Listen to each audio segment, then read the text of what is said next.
Good evening, ladies and gentlemen. We are tonight's entertainment. Unfortunately for you, welcome on into Unsportsmanlike Conduct, number 88.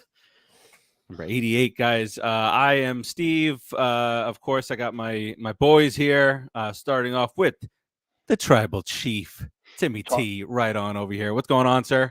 You talk about my family, you get slapped in the face. That's all I'm saying. You get that? Bitch slap. Fantastic. Ari brings to mind Ari Gold. A bitch slap for a bitch. But Fix I'm not shit. calling Cody a bitch. Hold on. Before I get outrage from the Cody crybabies. Cody crybabies. What's happening, Timmy? How's life? We're getting to this one last game in the NFL season. I am literally rooting for one man Sunday. Literally one man. CMC. Other than that, these two fucking teams can kill each other for all I care. Another nightmare Super Bowl for this Giants fan. Can't root for the 49ers because I'm a Giants fan. I can't. Yeah. I'm tired of Crybaby Kermit and his little group of people. So, yeah. I mean, if it has to go down to CMC winning, I'll take that. No problem. All right, Timmy. Ant, what you got down there? How you been? I think everyone knows who I'm rooting for the Super Bowl. Brock Purdy. Negative. He can get canceled like the other Brock, as far as I'm concerned. No, it's going good. Been a very interesting week. I think we have a lot of stuff to talk about and cover. There's a lot of stuff going on, man. What a day. Head spinning. What a day. And then, stuff that we might not normally cover on this show. Here comes The Rock. WrestleMania stuff happening now. So we'll get into all that. We'll get into some football stuff. Obviously, Super Bowl is coming up in just a few days. On Sunday, NBA trade deadline was today. This Knicks fan is happy. I'm a happy guy right now. We got that, and then we'll get into head coaching changes. That's all complete. There's guys that have been left out. They're unemployed for this coming year. Poor guys. What are they going to do? Go on Fox and make $17 million? No. And then we'll get into some of the WrestleMania stuff with what transpired a little bit ago in Vegas with the little presser out there. So we'll get to all that and probably a whole lot more. As right now we're missing Dave. We thought this was going to be his last hurrah until August, but his last hurrah was last week apparently. So in honor of Dave, we dedicate this one holding out hope to Dave. All right, we'll maybe we'll hear that little beep at some point. But let's get this bad boy started. Why don't we?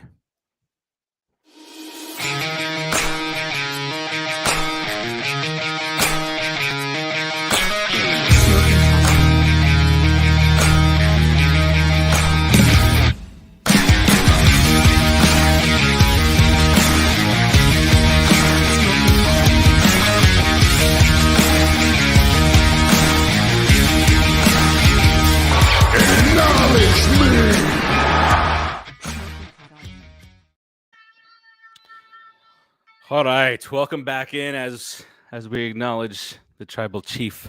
Let's why don't we get started with some of the stuff that went on today? We had a major sports trade deadline today. NBA.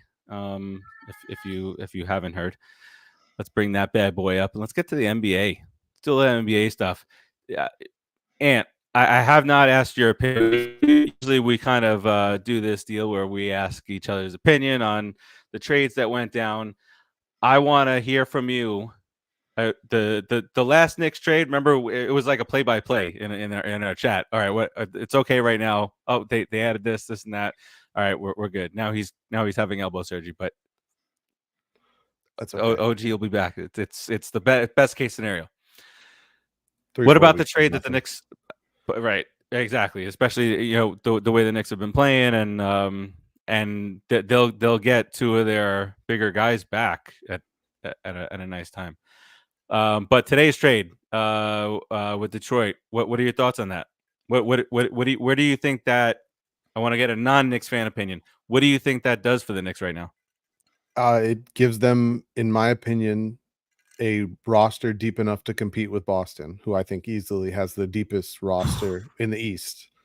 I think that pound for pound, they have I don't want to say comparable, because I would still argue Boston's top end talent is better, which I don't think is really saying anything crazy, but the depth is there now.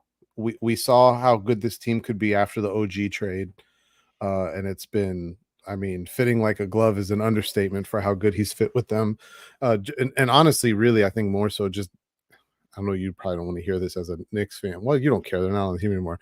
But getting someone like RJ Barrett off the team has done wonders for their offense.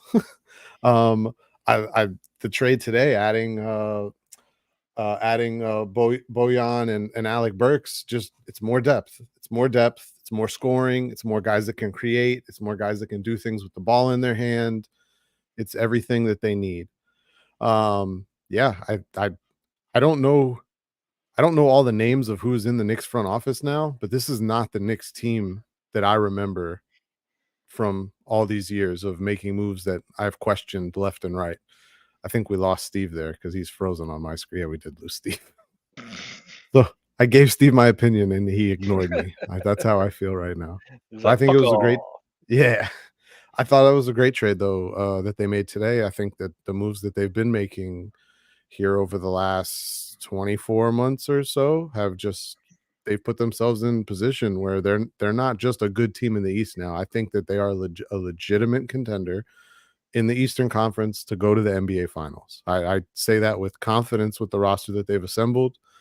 The people who are still doubting Jalen Brunson is hilarious to me. Anyone who watches basketball and understands the game, that guy is special. He's one of the best guards in the league. Some people don't like to throw that word around, but it's true. I mean, the only names that I think you could really talk about over him in the guard market are Shai Gilgeous-Alexander and Tyrese Halliburton, and that's it. And you can talk about all three of them together. I don't think it's like a clear cut, one's better than the other situation. So it's a great trade for them. Some of the other trades that happened today, not a whole lot of trades that I thought really moved the needle for me. No big names, but a lot of good depth adds by a lot of teams. A couple of ones I wanted to really highlight were oh man, I just had it up too. The trade the Dallas Mavericks made, picking up PJ Washington. They traded Grant Williams, who they signed in the offseason from the Celtics. Grant Williams has not played well for them, has not been a good fit for them, and still has 3 years and about $45 million left on his contract. There he is. Do I have to do my whole Knicks bit again? I said all these great things about the Only Knicks, if it was great stuff. It was very, very great stuff, Yes. I think. It was. I mean, yeah, I went over. They're as deep as anyone in the East. Like I said, the top end talent is still debatable between them and Boston, but the way that they're playing, and now with the depth that they have, and the added scoring and the added playmaking, with Alec Burks and Bojan, it's a really good team. It's a really good team, like it. and you know, so it's. Go ahead. And I with all the trade, the three guys or the three major guys that they brought back, the other ancillary pieces, they didn't give up not one first round pick. Nope. Still have all the firsts in the treasure chest for They have go big game 11 hunting in the offseason. Right, exactly. So Is it 11? Is it really? It's 11 from here to 2030. So technically they'll have 13 tradable. 13. Well, they can't trade all 13 because of the way the years break down, but they'll have like 6 or 7 first round picks that they can trade if they want to go get like a super duper star if someone becomes available. That's impressive. Is it bad? Look, you and I see eye to eye on this on two different sports, Dolphins, Knicks. Yeah. Is it no wonder that the Dolphins got your hopes up this year, and now the Knicks are about to do the same to me?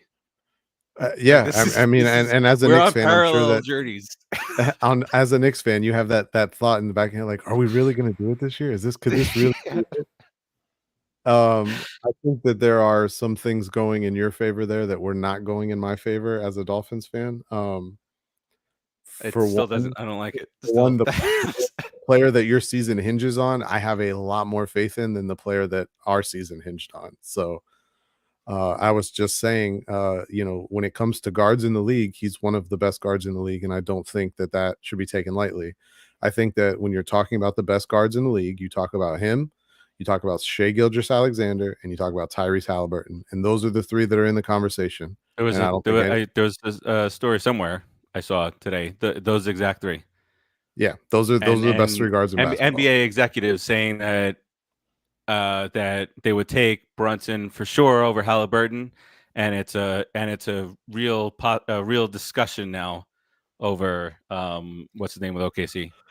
Yeah, I mean, I think with the way that those three guys have developed and the way that they're playing, you're splitting hairs. If you have one of those three guys, you're not mad at it, and you're never trading them. Period. Unless of course, right, the day comes where they say that they don't want to play for you anymore. But no, it's unless a Mavericks team just gives up on a player. Quentin Grimes, who Quentin Grimes. Anyways, you just gotta smile more now. I'm just going over what they gave up. Malachi Flynn, who they picked up in the trade for OG, and Ryan. I don't even know how to say that last name. Yeah, it's a rough one. It's a long last name. Sounds kind of like arachnid, but with more letters, and a condo on the end of it, or cono on the end of it. Sorry. Speaking of more letters, I watched this thing yesterday. This video, really quick tangent. This video that, I mean, it's obvious, but when we say the three letters before a website, we are making it longer than what it stands for. And I don't know why this was like a come to Jesus moment for me, and a brain explosion there. And then I'm like, yeah, W has three syllables, and we could just say World Wide Web and have those three syllables and cut out the WW. If you really want to blow the world's mind, tell them that they can type in the URL without the www and it'll still work. Wait, you don't have to put the HTTPS. No, okay. Nope, don't got to put that either. That's a real time saver now. The internet machine has become very smart. Quick update. Offensive rookie of the year, CJ Stroud, obviously. Okay, as expected. Yep. Also making fantastic plays in the Pro Bowl. That's my update. But yeah, what else happened in the NBA today? Just looking at some of the other trades, some of the other trades that I thought were meaningful, at least. I thought Dallas had a pretty good deadline. Getting Daniel Gafford from Washington, I think he'll be a decent bench player for them. And Dallas picking is up whooping PJ up Washington on the Knicks right now well, at the Garden. OG's not playing. Randall's still out. He's out for 3 weeks. You just traded half your roster today, so I'm sure they're down players too. So I wouldn't sweat it. But yeah, but those two trades that Dallas made, the PJ Washington one that we were talking about previously, traded Grant Williams, who signed a 4-year, $53 million contract in the offseason, clearly was not fitting in Dallas. It's a chance for him to get I don't want to say fresh start because that Charlotte situation is really bad right now. I have a feeling he's going to get moved again in the offseason. Seth Curry, who's another player. I think Seth's actually on an expiring contract, so he'll be somewhere else in the offseason as well. And then they get a first-round pick out of it. So good for Charlotte, I guess. I'm kind of surprised they didn't move more players. But, to each his own. There was actually a lot of players that didn't get moved that were very surprising to me. I didn't understand Dejounte Murray not getting traded. Because he has a huge extension that kicks in the offseason. Been talked about for 3 weeks as a definitely going to be traded. It's the problem is that the suitor list changes drastically once that new contract starts. Like right now, a lot of teams could have fit him in because his cap number is only like $17-18 million. Once the offseason hits, that number jumps into like the high 30s, if I'm not mistaken. So it makes it a lot more difficult to match up money in a deal. So I was shocked Atlanta didn't move on from him now. I guess the offers weren't there.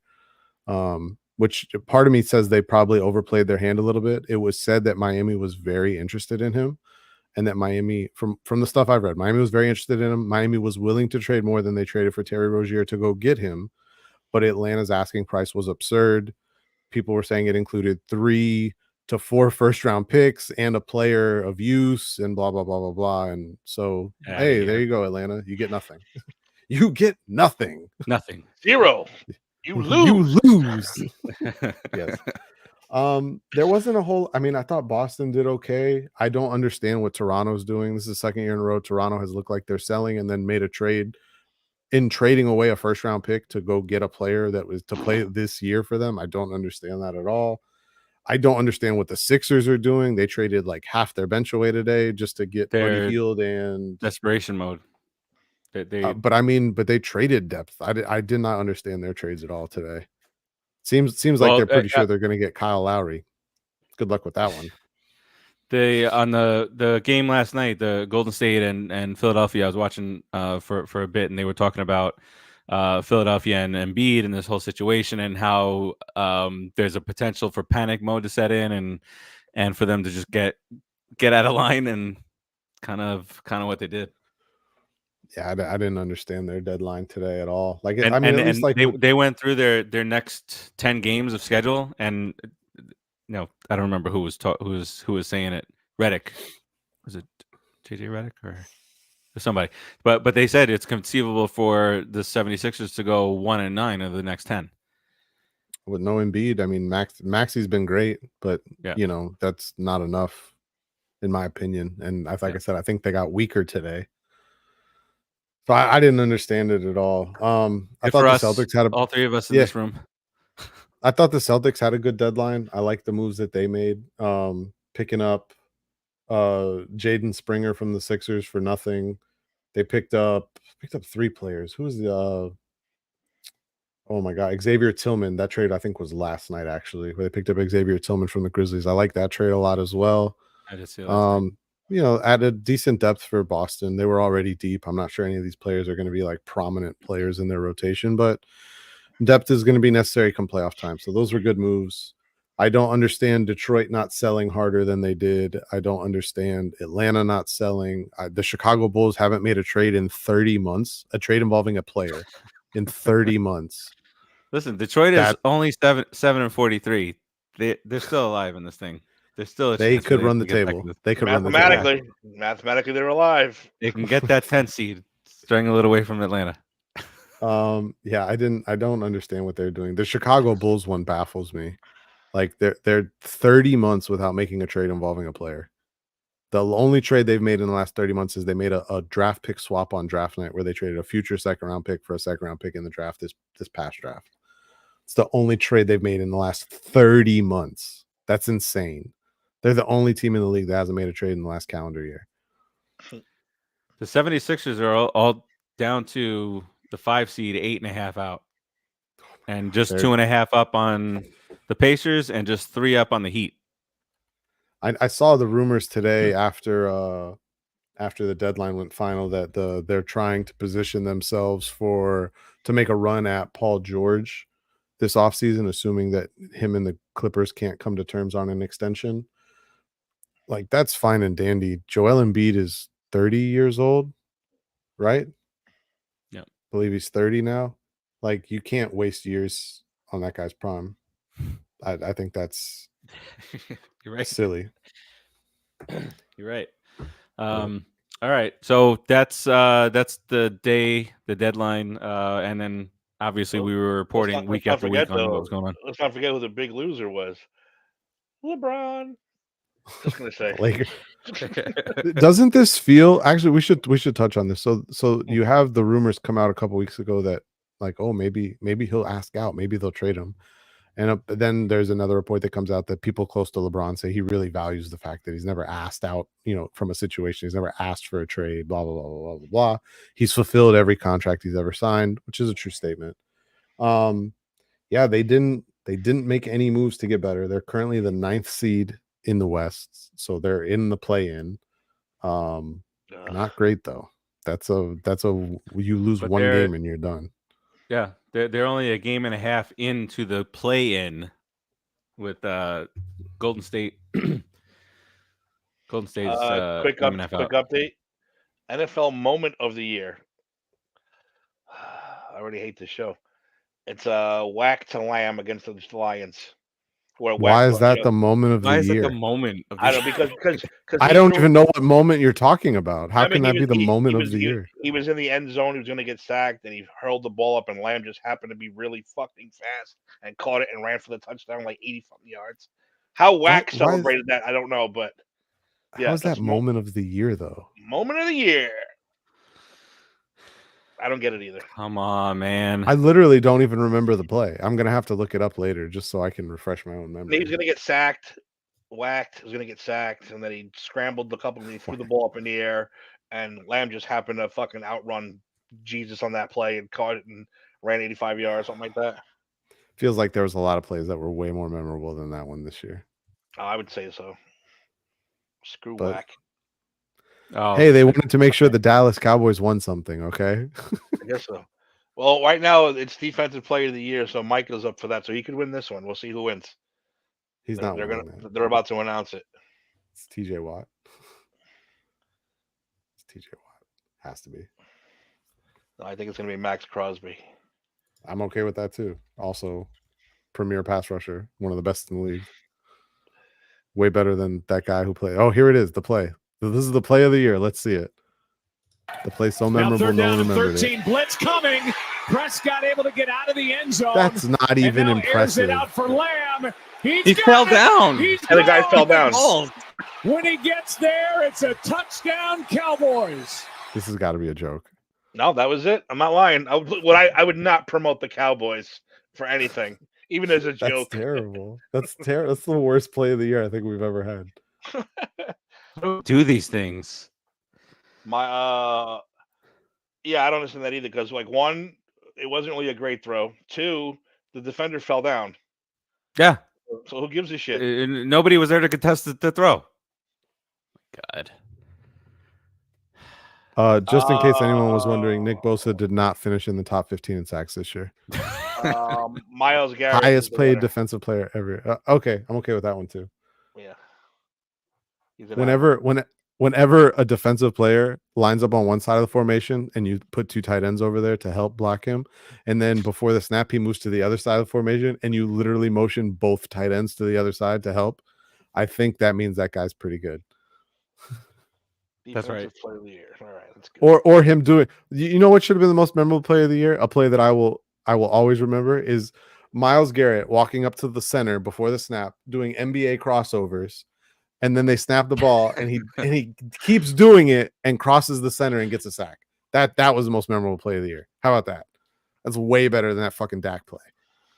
Hey, listen, I want to get back to one thing in the NBA. And it's Doc Rivers' tenure so far as the Milwaukee Bucks head coach. Blowing leads every night. They are currently down by 12 at home to Minnesota. Well, Minnesota's good, but still. Yeah, but I mean, you're at home. Down by 15 now. It's at 3.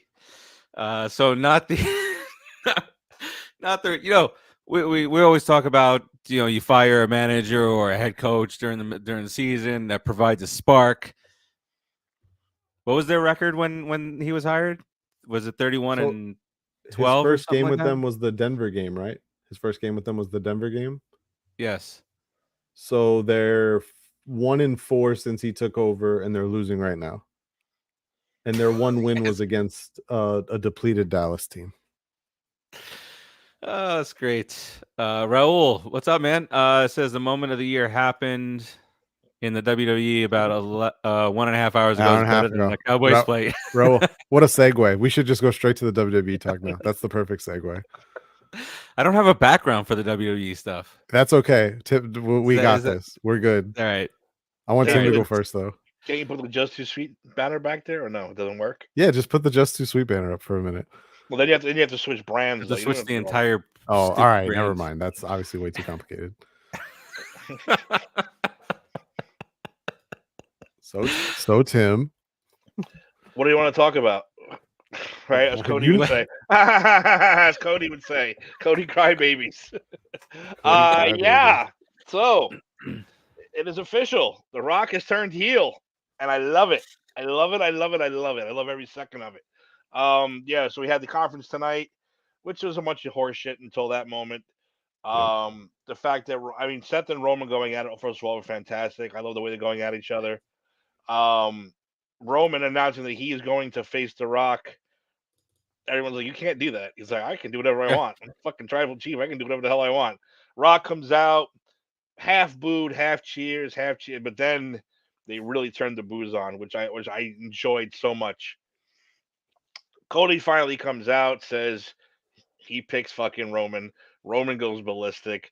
They start jibber jabbering about each other's families because Rock had the big family tree up there, which was goddamn impressive. If you've never That was actually cool. seen the Samoan Anoa'i Fatu family tree up there, it is goddamn impressive. Yeah, so he met, one guy mentions Dusty, crybaby cries. Rock says, "Don't be talking about my family," smacks him in the face, setting up I don't know what. I still don't get it. I still don't know what's happening. Like, we don't It know. was announced. It was announced on Twitter. What will announce? What's the official? It's official. It's Cody versus No. Roman. But did you watch afterwards? Big E, I believe, let something major slip. Oh Because shit! he said after like, Raul, you can back me up on this. After it was over, he goes, "I don't know what's going on. Tag match maybe?" Like, he slipped, and I went, "Dude, that's what's gonna happen. It's gonna be somewhere between that. It's gonna be Seth and Cody versus Rock and Roman, and that's gonna be a great goddamn prelude to WrestleMania." Doesn't it feel though that now, after seeing the way this played out today, for one, I feel that they definitely had this planned. Though, if you listen to the comments that everyone's made, it seems like that they knew the reaction they were going to get, and that they planned this, and they planned it pretty well. If they did plan it the way that it looks like they did. But doesn't it also feel like the question that we were asked on Just Too Sweet the other night is, where does Cody go if he finishes the story? It feels like we kind of have a path forward now. It feels like if he does win, we have a path forward now. And it also feels like The Rock is going to be around for a lot longer than I was expecting. Like, he's actually going to be involved, and that's fantastic. The Texans sweep the rookies of the year. Will Anderson, defensive rookie of the year. Oh, nice. Because Big E said tag, and then he stopped himself and went, "I don't know where this is going." So we're getting a tag. We're getting a tag match somewhere along these lines. Yeah. But I love heel Rock. I mean, I'm not going to get my Samoan Civil War that I pitched. You missed my pitching my Samoan Civil War, Steve. It was pretty decent, I thought. I'll go back and watch. We're not going to get my Civil War, but this is kind of cool too, because seeing Rock as a heel, I mean, come on, it's always going to be great. It's going to be a great bonus. Yeah, so we're going to finish the story. It's going to be very interesting how you finish it. I'm actually really excited for this. I enjoyed the press conference a lot. And I love the fact that they were cursing a lot. Mm-hmm. Yeah, especially Rock and Triple H fucking cursing at him afterward. Yep. That was fantastic. And Triple H, like, he wanted to slap him in the face. You're out of line. It was so great. So I enjoyed the conference. We'll do it for you. I enjoyed where it went. Again, though, we don't know. Like, we know it's going to be Rock and Cody, but we don't know where. I mean, Roman and Cody, but we don't know how Rock is going to fit into this whole scenario yet. So I saw a video on this, and somebody predicted a tag team match, which is kind of what you were alluding to and what Big E leaked. And then I also saw this fan theory that The Rock will make it so that nobody interferes on behalf of Roman Reigns at WrestleMania. Okay. So I don't know though. I don't know that they played that. I don't know. I know. See, I think this is before tonight. Okay, that makes sense. I don't think your Samoan Civil War storyline is dead. I think if anything, them putting the tree up there and kind of highlighting some different aspects of it and how the tree has kind of divided based on the two families. I think if anything, they're setting it up further, just maybe a little further down the line than we were expecting. they're gonna let this Cody stuff play out, and then I think is when we're gonna really get into it. I think that they set it up perfectly, actually. So Raul, I thought the same thing. As soon as he slapped him, I'm like, oh man, this maybe elimination chamber is that we get Rock Cody elimination chamber. For those of you listening on audio, Raul says will Cody fight The Rock at Elimination Chamber? And my response is do they? That's the one in Australia, right? Yeah, Perth. What main event are they going to waste? I'm sorry to use the word waste, but at what main event are they going to waste to air live at 5 a.m.? Yeah, that's why I don't know if that's going to happen. It's like 5 a.m. I don't think they're going to put The Rock on at 5 a.m. They're not going to rely on rewatches. I could see a tag team. This could be where The Rock and Roman take on Cody. Because the main event for this is about the Chamber and who's going to fight Seth now. Seth has no match. Roman doesn't have a match.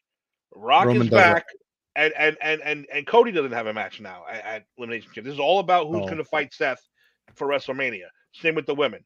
That's all that's about now. So it doesn't really matter. So I could see them doing a tag match and getting people to wake up at goddamn 5 in the morning, go out and get a fucking cup of bacon, egg, and cheese and sit in front of your TV and watch the goddamn, Perth Elimination Chamber. I can see that happening. So yeah, I mean, to me that makes more sense than a big one-on-one match. I'm trying to pull up the pay-per-view schedule. I just wanted to see something real quick. So, okay, so I guess that's it. We get Elimination Chamber on February 24th, and then that's it before WrestleMania. Yeah, that's it. Because I meant WrestleMania is in April. So wait, there's no March pay-per-view? Everything is rolled to WrestleMania. Interesting. Okay. I guess because of how late. Can I just a quick update? Because I yes, please. I can't believe this just happened too. Celebration of the year goes to the New York Giants' very own Tommy DeVito for celebration of the year. Come on. What is going on in this show right now? What is going on? Kind of lame. This is the worst storyline ever. This is the worst storyline ever written for this show. Bad script. WWE doing it better than the NFL. What do you know? I know. Bad script. Yeah, but man, I thought that for the most part, the lead up in the press conference was really lame. Didn't really care. They brought out Becky Lynch, and then they brought out Rhea, they brought out Bianca Belair, then Rhea, then Becky Lynch interrupts, and it didn't get good till Seth came out. Then once Seth came out, things started getting interesting, and then they just kept progressing. Rhea's got the crowd like this. Oh my god! Whatever the hell she wants. She's got everybody in the palm of her hands, which I think is great. But again, I don't know I don't know how Rock fits in at WrestleMania now. I don't know. Again, is this a fix for them fucking up, or was this planned the whole time? I would love. On one hand, I'd like to know. On the other hand, fuck it. Let's kayfabe this whole thing. I don't want to know. I don't want it. I'd rather be back in the 80s. That's what I want. What's going to happen? Yes. Well, but see, that's what I think is the best thing they have going for them right now, is that I don't think anyone knows for sure what's going to happen right now. And that's because the best place to be. Anthony, your point, they're using every aspect of the world to do this. So whether you're watching it on Raw or SmackDown or a press conference, or you looking through social media, there's videos about what's happening, and they're just doing it to perfection. And that's why the lines get so blurred. Triple H is good at blurring the lines. He is very good at blurring those lines. So I'm going to be actually very excited now for us. Like I said, what's going to happen between now and then, especially with The Rock doing his thing heel wise out in the real world, like showing up on Pat McAfee and doing all that stuff. It's going to be great. By the way, Pat McAfee, I love him to death, but he needs to bring it down a notch. Because did you see him at the press conference too when Rock was doing his stare down? Pat's like this. Like, dude, stop showing your emotion just a little bit. Just bring it down a notch, Pat. Bring it down just a notch. He's overexcited.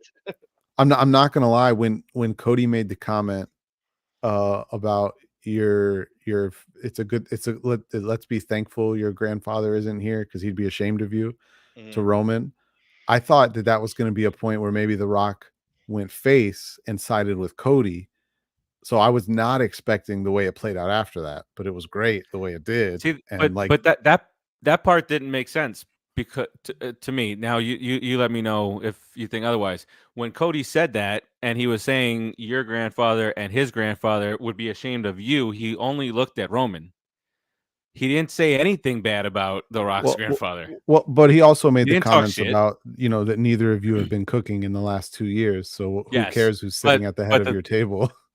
But the thing that The Rock said was, "You talk shit about my family," to Triple H, and he's like, "If you're not going to do something, we'll take care of it." Well, he said But Roman's my blood. Roman's ancestors are my ancestors. You talk shit about him, you're talking shit about my family. So I get where he's going with it. I didn't think it was we a all reach or know anything. Rock has been, pro family. He's pro family all his life. He's always, Ohana, fucking Samoan Vin tattoos, Diesel. and even the show was just all about his family, which was great. So I mean, it's. I'm not going to call it perfect, but it's a perfect setup and a perfect scenario. Whether it turns out to be the perfect storyline, we'll see. But dude, I'd love seeing heel Rock standing next to Roman, fucking flexing his muscle in his tight ass blank tank top. I thought it was fantastic. Telling Seth Rollins to shut the fuck up. Yeah, so, and Seth just standing. And see, Seth's the thing though. The only problem with Seth was Seth had to see. That's why it's going to be a tag match because Seth inserted himself at the end. Yeah. You got to do something about this. This is bullshit. And Triple H's like, dude, get out of here. Just delete. And then Roman's yelling at him, and Rock's yelling. So we're setting up, and then Big E blew it. We're going to have a tag match, probably Elimination Chamber. That's what I'm guessing. Well, and Seth Rollins is continuing his trend of hating people who take all this time off and just come back and think that they can run shit. I just think Seth is, like you said, blurring lines and things like that. I think Seth is one of the best in there doing it. I think we're just now starting to see that him and Cody probably actually are on good terms and friends, when for years it's been rumored that they hated each other.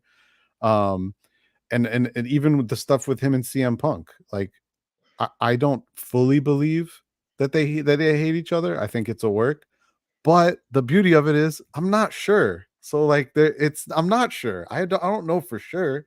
Maybe they really do fucking despise each other. Either way, the fact that I don't know. Exactly.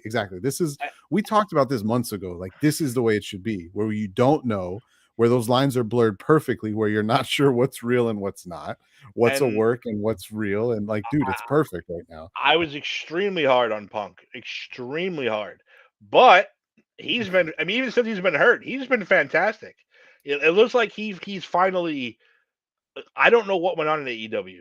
I mean, no one's ever gonna know. Everyone's on fucking NDA and on lockdown, but it must have been like people saying that it's the inmates running the asylum over there, and he probably just snapped because he's the perfect citizen. He was fantastic on the mic tonight. He's been saying all the right things. Supposedly, he's like the most popular guy in the locker room right now. Yep. As far as that, you got the youngins coming up to him for advice. He's helping them while he's hurt. He's going down to the performance center to help the kids, to help the younger guys. That's perfect. So what the hell went on in AEW? We all know what happened. This is the worst case scenario for AEW. Like this completely, for anybody who thought it was CM Punk and not AEW. It's coming to fruition now, and that was funny, Ant, what you said earlier about the arena where was it? It said that they're going to be in where was it? Oh my god, they're going to be at the TD Garden. AEW is going to the TD Garden. I said, awesome. Are they going to host the event in the Celtics practice arena so that they actually fill it up? Because there ain't no way they're filling up TD Garden right now. Sorry to say. Someone on one of the wrestling wrote, "Oh, Sasha Banks is coming," because they wrote business, whatever, is about to pick up Boston because she's from Boston. 2 weeks, whatever. And I had to put it. I don't care. I had to put my meme up because really, is Sasha Banks the one who's going to fucking turn your company around? No. Good piece though. Good piece. Well, I guess they're going to have some extra money available since they apparently weren't able to close the deal on that MJF contract. So. Well, we'll see. He's sitting home right now going, holy shit, what do I do I go back to the sink and shit, but be the top man? Like he could probably ask Tony Khan for $1 billion, and Tony Khan will give it to him. Look, I'll give you the piece of the Jaguars right now if you fucking come back to AEW. He'll be You can run the Jaguars if you want for a season. He'll be Jack Sparrow at the beginning of the first Pirates of the Caribbean movie, where he comes into port and he's standing at the top of the boat, but it's sinking. Yeah, that would be MJF. Yeah, I don't know how he's watching this right now and just seeing the way this is all playing out and being like, yeah, I want to go back to AEW. No, not at all. So I'll be on board too. We're not going to get my Civil War, but that's okay unless they flip that around somehow. I still disagree with you. I think we are. I think it's just a longer play. Remember, Triple H loves these long plays, these long storylines. I think we're still getting it. I think it's just delayed. See, I'll give you the brief synopsis real quick. I said Roman. What I did? I don't even remember what I said now. Roman and Rock fought at WrestleMania, but that's not going to happen right now. Solo was going to help Rock win and turn on Roman. Then they were going to beat down Roman, kick him out, and you're going to find out because remember the elders sent Solo to protect Roman. Rock could be, I'm the fucking elder who sent him here. I am now the tribal. It was me. It was me, Roman. Exactly. It was me all along. So you got Rock, Solo, the two new Samoan kids who are coming up to be your Uso team, and you got his daughter as the new bloodline. You give Roman some time off. You let Jimmy and Jay get this single shit out of their systems. Roman comes back. Obviously, he could be a face again this way with the Usos, and then you can add Naomi to their bloodline to fight. In case you want to bring Nia also. Nia could be the bad chick in one of these things, but you bring Naomi back to be the other side. You got your Samoan Civil War. You can have fucking a Moana themed WrestleMania, whatever the hell you want to do. You can have fucking. Listen, if we send this in right now, they're going to offer you a job. I'm going to lose you, so we're not going to do that. Steve, they have a writer's position open currently. I sent it to Tim the other day, and I told him he needed to send this storyline in as his application. Timmy, you remember really early on the Just Too Sweet show, one of the critics from down here, I had come on your show on the show. He interviewed for a writer position. Yeah, met Stephanie McMahon and everything. Didn't get it, but I'm gonna met Steph. I read it yesterday. You have to have like 5 years experience. I'm gonna write. I don't have 5 years experience of writing. I do have 40 years experience of watching your goddamn product. So I spent maybe $100,000 on your fucking merchandise over the last 40 years. So I think I have a little bit of experience. So but a question: can't that fan theory also lead to your Civil War theory? The fan theory of The Rock coming down, not knowing what he's going to do, and makes sure that nobody interferes on Roman's behalf. Cody wins the title. Rock and Roman go on to feud, and the family pick sides. It's there possible. You go. There's a Civil War. I still think we're getting it. I think it's just a little further down the line. Just imagine seeing Afa, Sika, Rikishi, all these fucking people coming back, and all the Samoans. That tree was pretty goddamn big, and there's a lot of names on there that we don't know who they are yet. You know what I'm saying? They all have kids. They have to have kids. I think that's a Samoan law. Got to have at least 5 kids each, and they all have to be over 6'5", or you get rid of them or something. Like they dump them in the river. Or something. I don't know. It's like, they're all huge. It's like the Spartans in the 300. If their babies weren't a certain way, they just threw them off the cliff. Wolf of Wall Street. Wolf of Wall Street. You sit at the bottom of a Samoan cliff just picking up babies if you have to, because they just chuck them. Well, that baby's only 15 pounds when it was born. Chuck them off the fucking roof. We're minimum 20-pound babies here. Going. In summary, though, Raul said it best. The Super Bowl's on the back burner right now. The WWE is red fucking hot right this second. Red fucking hot. I haven't watched or cared about wrestling for a long time. Like I'm watching now. I would have went to YouTube and watched a couple of shorts to catch up on it. But there was a time from like 2012 to until Just Too Sweet show started that I wasn't following much of anything. And then I started watching because of these guys. I started watching from the fucking Attitude Era, and I'm like, now I'm in like 2017. I'm like binge watching Monday Night Raw. I'm telling you, man, what they did tonight with a press conference streaming on Peacock. I would love to see the viewership, and I would love to see how many people who were not regulars In watching. Vegas. Yeah, in Vegas. The smartest place to do it in. Oh, I can't wait. You know we're gonna have articles on Bleacher Report, ESPN, every website that covers anything is gonna have a report on this tomorrow. And like we talked about it earlier, the way that they are using First Take will talk about it. The way that they are using all these extra forms of advertisement, promotion, and to get eyeballs, they're playing it fucking perfectly the way they've done it. See, Social media. I'm already picturing if they're a tag team, I'm already picturing their fucking entrance. You're gonna have fucking guys in grass skirts and girls, and you're gonna have fucking fire twirlers, and they're gonna do a fucking haka thing, and they're all like, "Oh my god, I'm picturing it already." That's what I think. The Polynesian plays at Disney. Yeah, that's it. That's all you need. I'm gonna go there to watch WrestleMania if that happens. I'm just gonna go sit at the bar at the Polynesian to watch WrestleMania.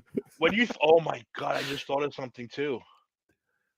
That's gonna be the longest entrances of all time because they all take 5 minutes each. Oh god, it's a half hour of entrances. They're gonna do a real haka on the way in, like for real. Hopefully they come in together because Haka-loogie? Cody's fucking 10 minutes. Seth is 10 minutes. You got singing for both of them, two idiots. Then you're gonna have the Roman who walks half a fucking, he walks. I love the singing. Around, walks, looks around, walks, looks around, puts his finger up, grabs the belt, gives the belt back, dude, get in the fucking ring, please. Oh, dude, I love it. I love the way he controls. I love the way he controls it. I love that. And then they do the announcement of the names. Isn't that the benefit though of them moving the pay-per-views to Saturday? Granted, I know with the 2 nights of Mania, is it Friday? Wait, is it Friday? That's why they did it, because they were like, listen, we're going to like 12:30 from now on, so we got. Did they go Friday? Saturday. Is it Friday? Saturday? Is it Friday Saturday? What? I don't know if it's Friday Saturday Mania or Saturday Sunday. No, Saturday Sunday. No, it is Saturday Sunday. So yeah, so call out to work Monday the 8th, I guess. By the way, one more shout out, Paul Heyman. I fucking love you. I really absolutely love you. His face, just his faces that he makes when Roman talks, he's like a young woman in love. Stares at him with such admiration and fucking respect. He is hysterical, and he is the MVP of the WWE as far as behind the scenes and all that kind of stuff goes. He is fucking phenomenal. He's got to be my favorite talking head of all time in the WWE, like ever. Like he's so good. Did you see his? You saw his bit he did, his interview he did before everyone came out in the locker room. What the fuck did you write? I don't know. La Gorda y La Flaca show is going to have a story about WWE guaranteed tomorrow. That's the first take of Telemundo. Wouldn't shock me. Wouldn't shock me. Wouldn't shock me. I was interviewed on Telemundo once back in the late 90s, Knicks Heat down here. Guy came up to us to interview us, had Telemundo camera and everything, and took one of my fucking French fries off my shit, man. He took a French fry live. This is live. You gotta say it the right way. Telemundo. You gotta say it the right Telemundo. It's like, no matter what you're talking about, as soon as you say that, you gotta lower your voice. It's like, yeah, I was watching TV the other day with channel Telemundo, and then you gotta go back to your normal voice again. When do they go back to Saudi Arabia? Because I could see that being a big. They did mention The Rock being a big money draw. And well, did you see what the Saudis just paid the Undertaker to come and hold a trophy for a soccer game? No, you guys didn't see this. I don't know who the teams were that were playing because I don't know non-American football that well. But yeah, the Undertaker was at one of the games somewhere in Saudi Arabia. He in full gear, came out, held the trophy up before the game, and then would present the trophy. I didn't see him present it, but after the game was going to present the trophy to the winning team. The Undertaker, actually him in character. And everything. How much? I haven't seen numbers, but people have speculated that it was a fucking lot of money. At least $1 million. At least. What? Because guys, what are we doing here? It's 8 figures. I would bet money it's 8 figures. I'm thinking like 30-40 million they paid him just to go over there and do that. Shit. If you think that I'm crazy, you don't understand how much money those people have. Oh Like no, you I don't get understand. it. Yeah, I like, get it. Can I listen? This is an old sweatshirt. Take a look here. You see that? whoa, This guy's censor getting that. paid. No armpit hair on TV. Censor No, that. no skin. Too much skin. I'm sure. This guy's getting paid $30 million to hold a fucking trophy. So imagine what he'll get to go over there to choke slam somebody. Next Like I Crown said, Jewel. the money, the actual numbers haven't been revealed, but just based on what I've heard of them paying people in the past, $30-40 million seems like an easy. Yeah, that's probably what they gave him. I will jump with him and have him choke slam me 50 times. Give me 2%. Listen, if the WWE rigs it up and thinks it's safe, he could choke slam me off the top of an arena, and I'll do it for $30-40 million. I'll do it for 50 grand. We call you Owen Hart. Yeah. Tim is right. I would also do it for $50,000. I'll do it for that new. I'll do it for the new Roman Reigns T-shirt. I like that shirt. Choke slam me. I don't give a fuck. Oh no! You know what shirt I need? I need that CM Punk shirt. The Kevin I'm old, Stefanski, Coach of the Year. Kevin Stefanski. Oh, all right. Wait, what? That's my favorite meme gif. Kevin Stefanski. Stefanski, Cleveland. Stefanski. Okay, I'm okay with that. Yeah, I had to think it wasn't registering in my brain. No, but if I had the money, I would get the acknowledge me shirt for every fucking state. Florida, acknowledge me. Jersey, and I'd wear it wherever I went somewhere. That's the shirt I would wear. But yeah, they're. Oh, they moved the time up. Raul said they moved the time up both nights to 6:30. Yeah, you have to. So it's going to be two 6-hour shows that weekend. You got Cody and fucking and Seth are 3-hour entrances. You got to do it. Nothing was worse than Undertaker and Roman. That was like 1 in the morning. I was like, dude, I want to go to bed. Kill someone, please. End the match, please.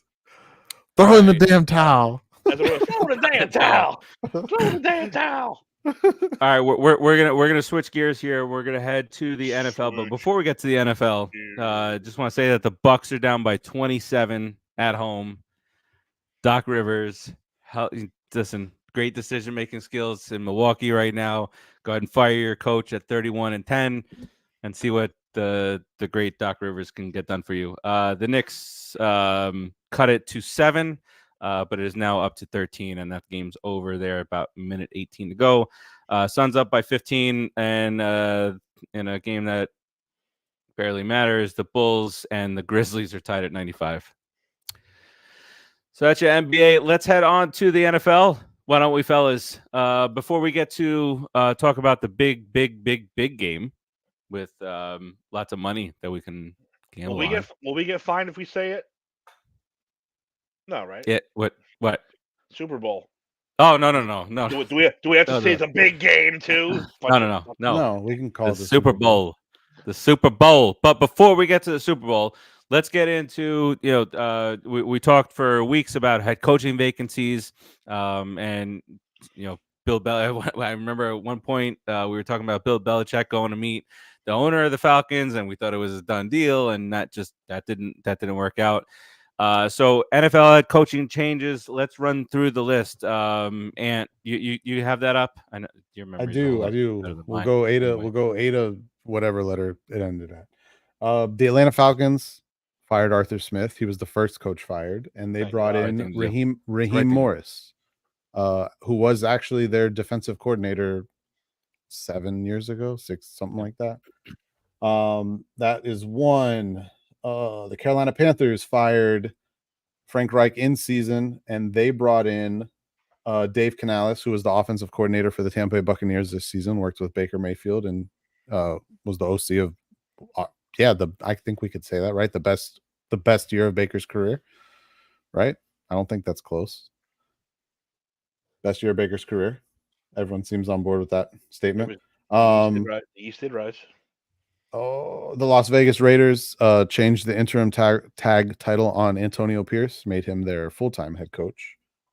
Side note, I love the staff he's putting together over there. I think that's going to be Ocho Cinco, baby. Dan Campbell 2.0. I just not only the Ocho Cinco thing. I know Hugh Jackson gets a bad rap. Hugh Jackson has been an offensive mind on a lot of really good offenses in this league.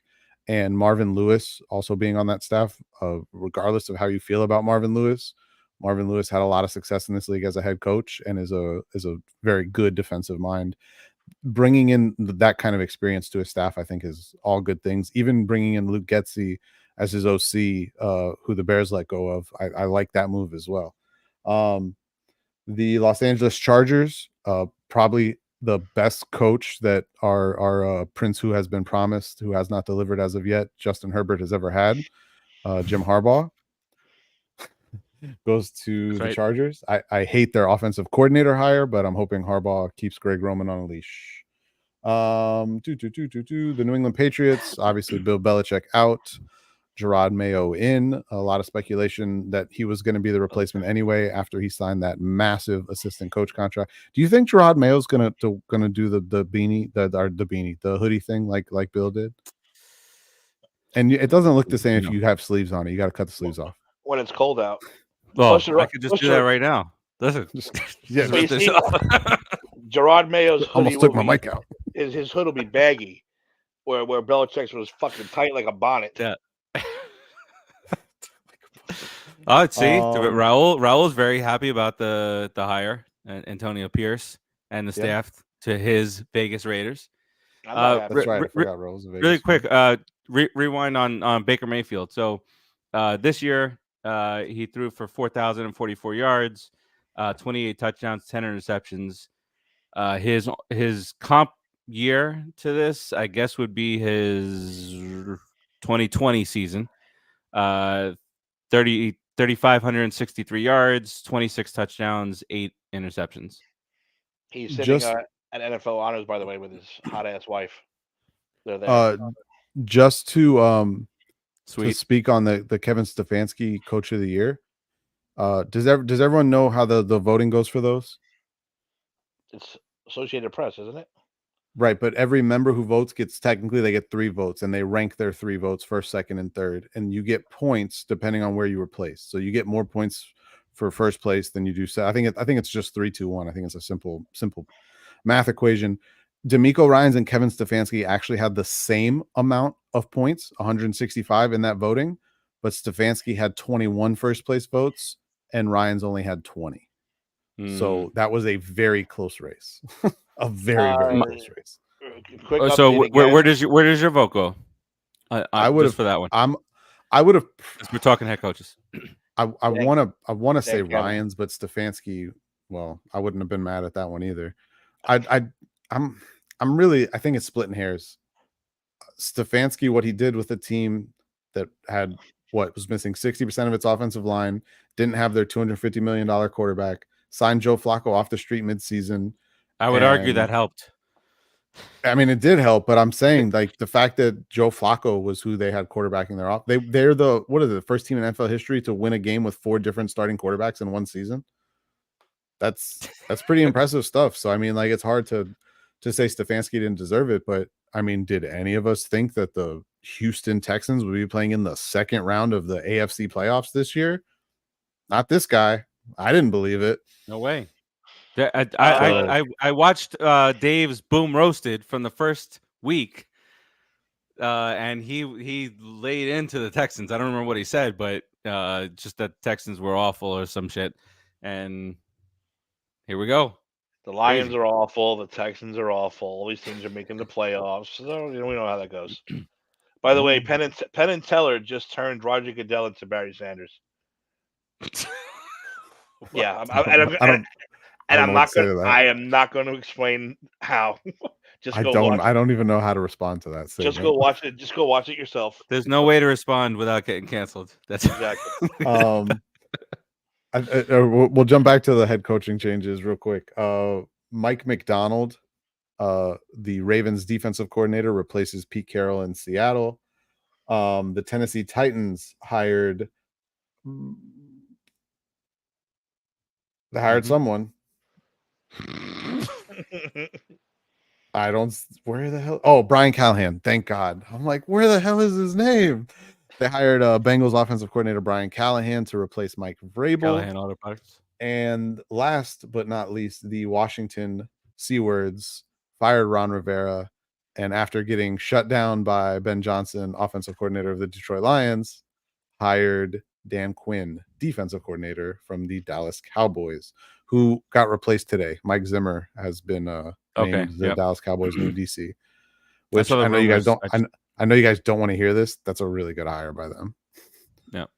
It's the Commanders. It's the Cowboys, it doesn't though. matter. No, the Cowboys. The Cowboys. It doesn't matter. Either way. Raul says head. Baker signed for next year. He's a free agent. It was a 1-year deal.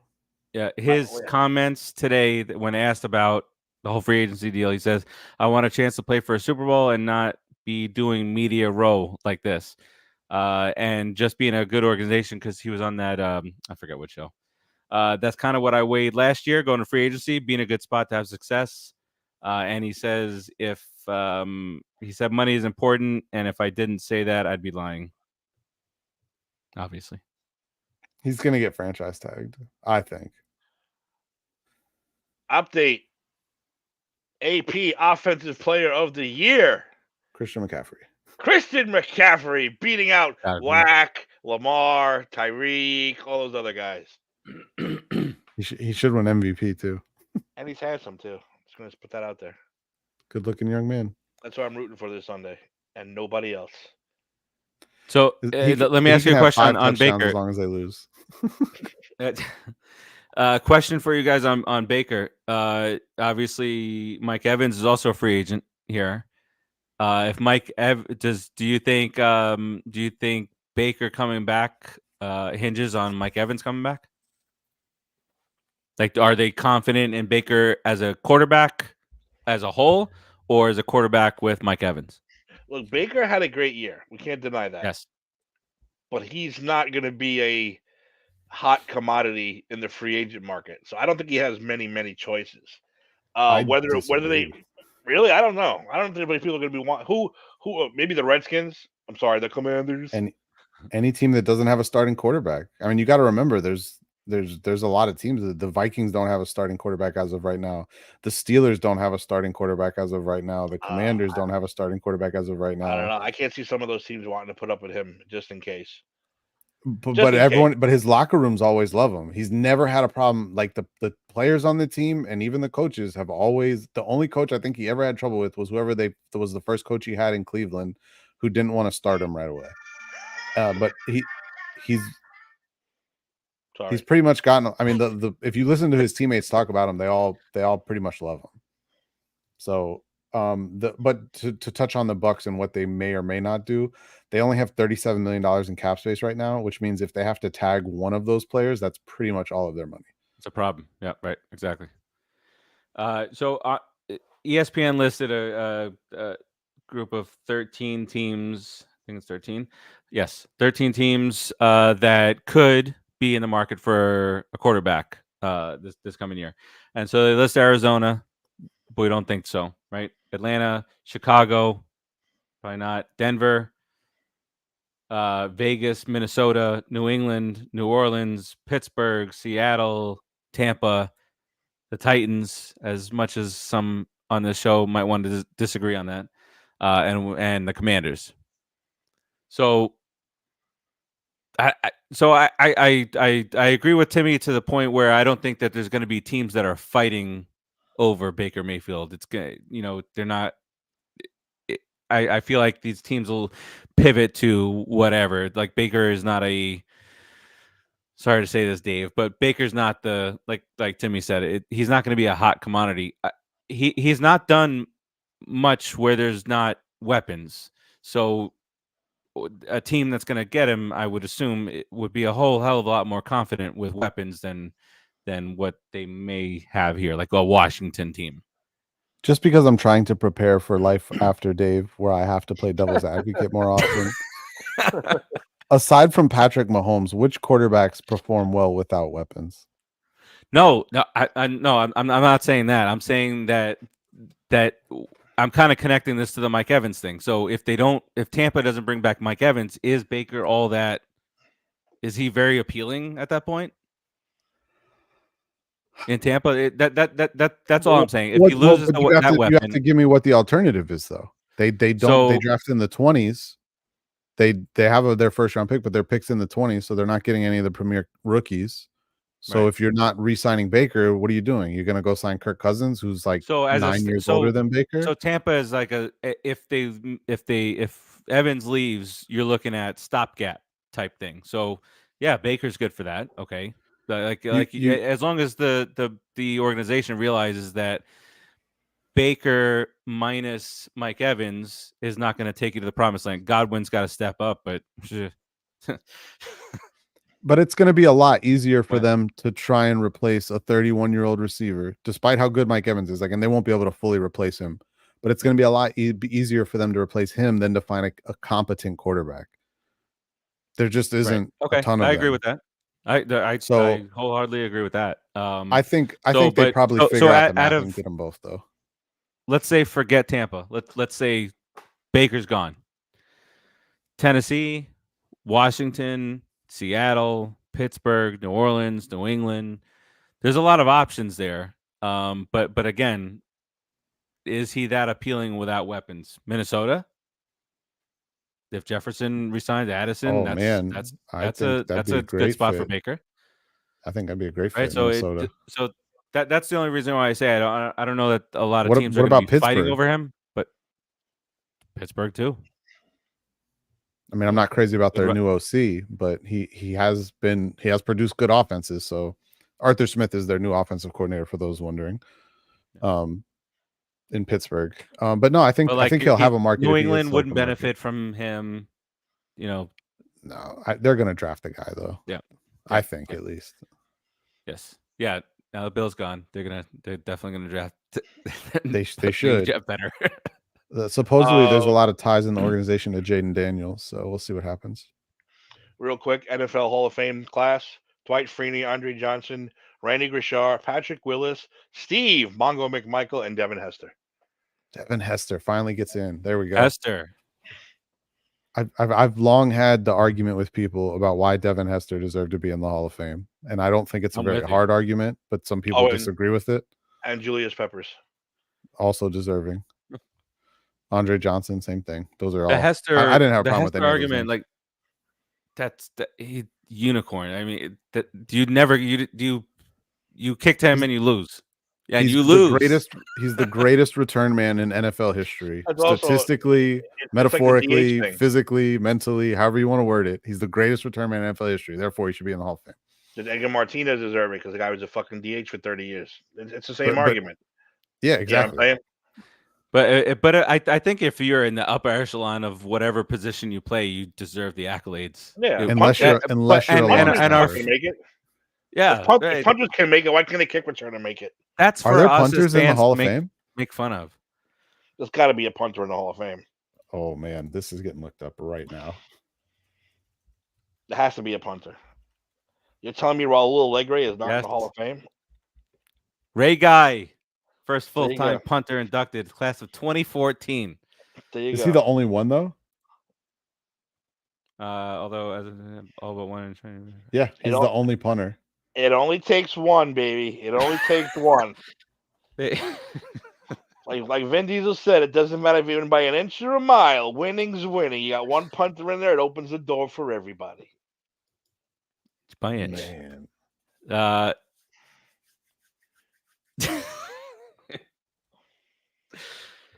right. So Raul says Raul knew. Raul said Ray Guy. Like he knew. Like this was not a Google. We had a Google. It's good stuff. All right. Raul also says Belichick, Vrabel, and Carroll are free agents. Obviously, did Carroll ever? Was there ever an announcement of Carroll being in a role? Yeah, he's a senior. I forgot what his exact title is, but he's in the Seahawks front office technically. Yeah, I forgot. I don't know what the role is. Senior bullshit artist. He is still employed by the team. But now, I am not surprised at all about Belichick. Vrabel, I am shocked. That's why I was very surprised about. I'm telling you right now, Belichick wanted the fucking keys to the kingdom. I guarantee it. Even Arthur Blank was like, "Are you fucking crazy? I'm not a billionaire because I hand out these report responsibilities to some 70-year-old idiot." Depending on which report you want to believe, Belichick was offered the Falcons job and turned it down. Depending on which report you want to believe. Which I honestly, believe he wanted to draft. I believe he wanted to I believe he wanted to do everything, and they were just like, dude, I you're not doing that. disagree. I don't think he does, because I think he realized he is a guy that really believes and plays into the legacy thing. And I think he understands that his legacy has been severely diminished here over these last few years post Brady. And a lot of that is his own doing with his player selection. So yes, maybe he likes a certain type of player and likes to construct his defenses a certain way, but no one's given him that power now. It's not happening. I would like to think he's smart enough to realize that. I think what he's doing is he got to a point in the offseason. I think he wanted the Chargers job, and it seems like the Chargers weren't that interested. And as soon as he realized that, I think he kind of took a step back and said, if I really want to break this Shula record, I have to make sure that this situation's right. Because if this next situation doesn't work out, he's not getting another one. Like at that age, he's just not getting another scenario. Like there's not another team that's going to hire him after that. So I think he would just looked at the landscape, didn't like what he saw. I'll wait a year and see what opens the door a year from now, which I think so. To answer Raul's question between Belichick, Vrabel, and Carroll, which one gets a coaching job first next year, which I assume he means next offseason, I would still put my money on Vrabel. However, if this Cowboys season ends like every other Cowboy season has ended over the last 28 years, Bill Belichick, and I would bet money on it today, will be the next head coach of the Dallas Cowboys. I don't think it's the right hire, but I think that's what will happen. I agree with you on both. Money on Vrabel, but keep an eye on that Cowboys situation. Yeah. You know what that'll do? Nothing. Correct. It will do nothing. Well, that's just a marriage that's destined to fail between him and the Jones family. I don't see that working out at all. Oh, but it's entertainment. Like Jerry Jones is out. As an outside party, I can't wait for it to happen, but it's not going to work. He should have taken the Giants DC job for 1 year. Just coming for 1 year, Bill. Vrabel actually, word was leaked around that Vrabel was open to the right DC job. So the word on Vrabel was that there were a few owners out there who really liked him and wanted to hire him, but that some of the front office staff worried about the stature that he carries with him, not only because he is a physically large human being, he's like 6'4" and still probably weighs about 265, but that, because of his history as a player and as a coach, that he carries, a lot of weight with him in a metaphorical way. And that they were worried about how that would look in a I don't know. It sounds like a bunch of bullshit to me. Dan Campbell's a large guy too. And my opinion, if you're a good coach and you got the right attitude, it's going to work out fine. So I don't know if this is owners being stupid or what it is. I'm shocked he didn't get a job though. Yeah. That one kind of shocked the hell out of me. I still don't know why the Titans fired him, honestly. What he's done with that fucking garbage ass roster the last several years is insane. Always there. Always seem to be there. All right. Anything else on the head coaching stuff? Head coaching carousel, round table. The Rock went along very well with the what chance tonight. I enjoyed that. We're not going to get into all the coordinator moves because there's way too many of them and it's way too much to keep up with. That would be a 5-hour show in itself. Yeah. No. Can we touch on this expansion thing real quick? Yes. Okay. Yes, so I had this conversation with a friend of mine because we had the conversation regarding NHL expansion. It definitely seems like it's on the verge of happening, or at least getting announced. It seems like within the next 5-ish years, there will be 2 more NHL teams, making them the first North American sports league to expand to 34 teams before the NFL, before Major League Baseball, before the NBA, blah, blah, blah, blah, blah. As we were talking about this, we were talking about expansion fees. So just a brief summary of what an expansion fee is. When you get an expansion team in a league, you pay an expansion fee to the league, which is essentially your way of buying the team and the league allowing you in. So in the NHL, for instance, the last expansion fee was for the Seattle Kraken. I believe it was $850 million, which for the NHL is a lot of money. That is, a number that is a joke compared to what an expansion fee would be for an NFL team. To put this into comparison, the last expansion fee that the NFL had, which was 23 years ago with the Houston Texans, was $2 billion. In the very, very early 2000s, it was $2 billion. So we started speculating on what that expansion fee would look like today. The numbers that we kind of hovered around was $7 billion. That's what an expansion fee would look like in the NFL today. $7 billion. For those wanting to know how that math works out, it works out to roughly $220 million per owner in the league. Every owner in the league gets a $220 million check off the bat. And that income, that revenue money, cannot be part of the player's annual 50-50 split. So none of that money goes back into salary cap. That is all owner money. And if you do two teams, yeah. And if you do two teams, you're talking about owners bringing in around $440 million. So the question was stated, well, what would that do to offset TV money? Because now these two new teams are obviously going to eat into the TV deal. So I did the math on it based on what TV deals look like today. NFL owners would lose approximately $11 million a year by having to split their money two more ways. Poor guys. Yeah. So that means that it would take them 40 years on their $11 million loss to cover their $440 million payday. What that doesn't factor in, though, is that with two more teams and 17 more games on the schedule, that they will also be able to charge the TV networks more money on the next TV deal. So in actuality, they're not going to lose a fucking penny, and they can just get $440 million.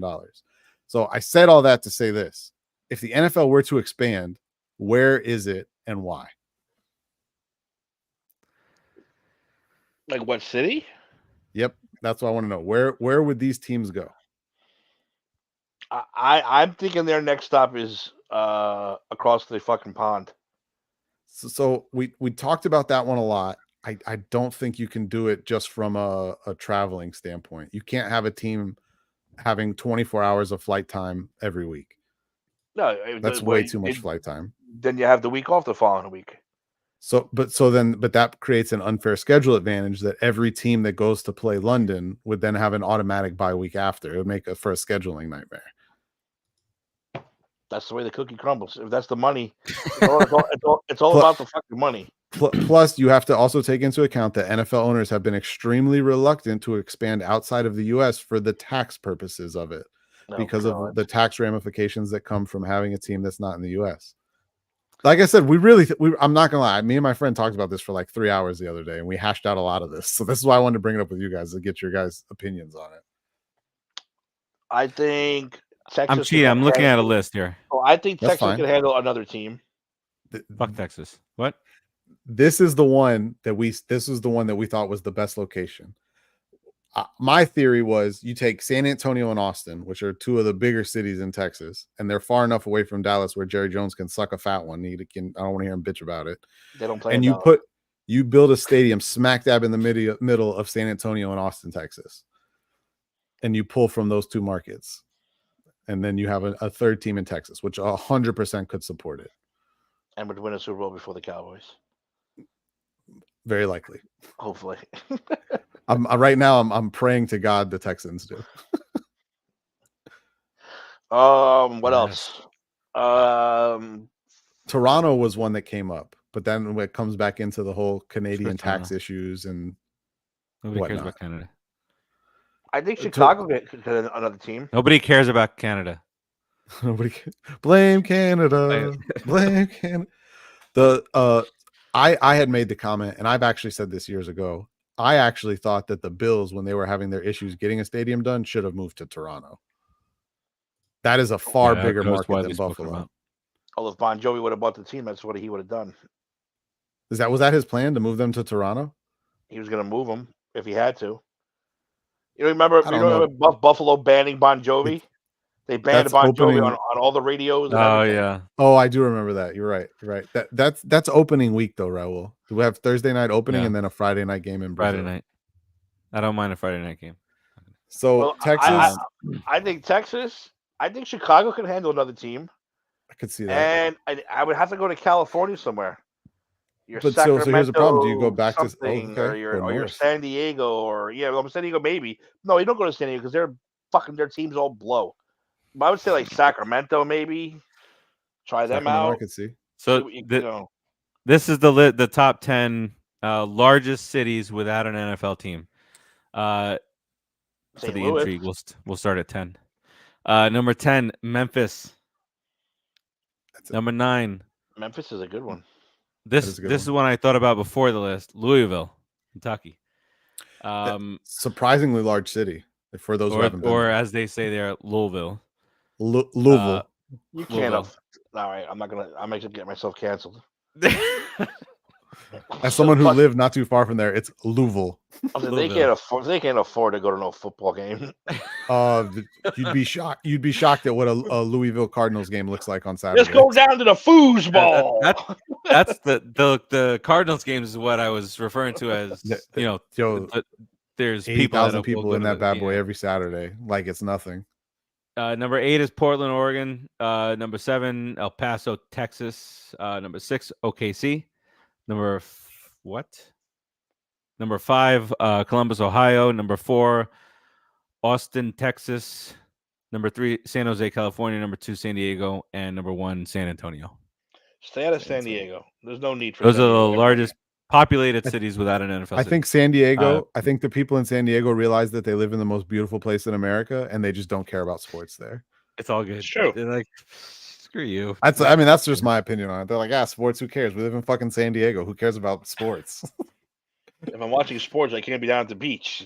Yeah, can't be enjoying this beautiful mid-60s weather in the middle of the day. Where it doesn't rain ever, but we're not somehow in a drought. All right, fellas, let's get to it. Let's get to the big boy. The big boy. What? Wait. Where did you guys land? I know we're talking about like on the absolute drop dead. San Antonio, Austin, and Toronto were the 2 markets that we had decided on. Although we were both unsure of the Toronto one because of the Canadian tax laws, which are fucking crazy. I say screw Texas and screw Canada. But the market wise, a third Texas team makes. You're not talking about a team moving. You're talking about full on expansion. I'm talking about brand new teams, full expansions. I would go Texas. I think that's probably the clear cut first choice. Is that San Antonio Austin area? They're about an hour and a half, 2 hours apart.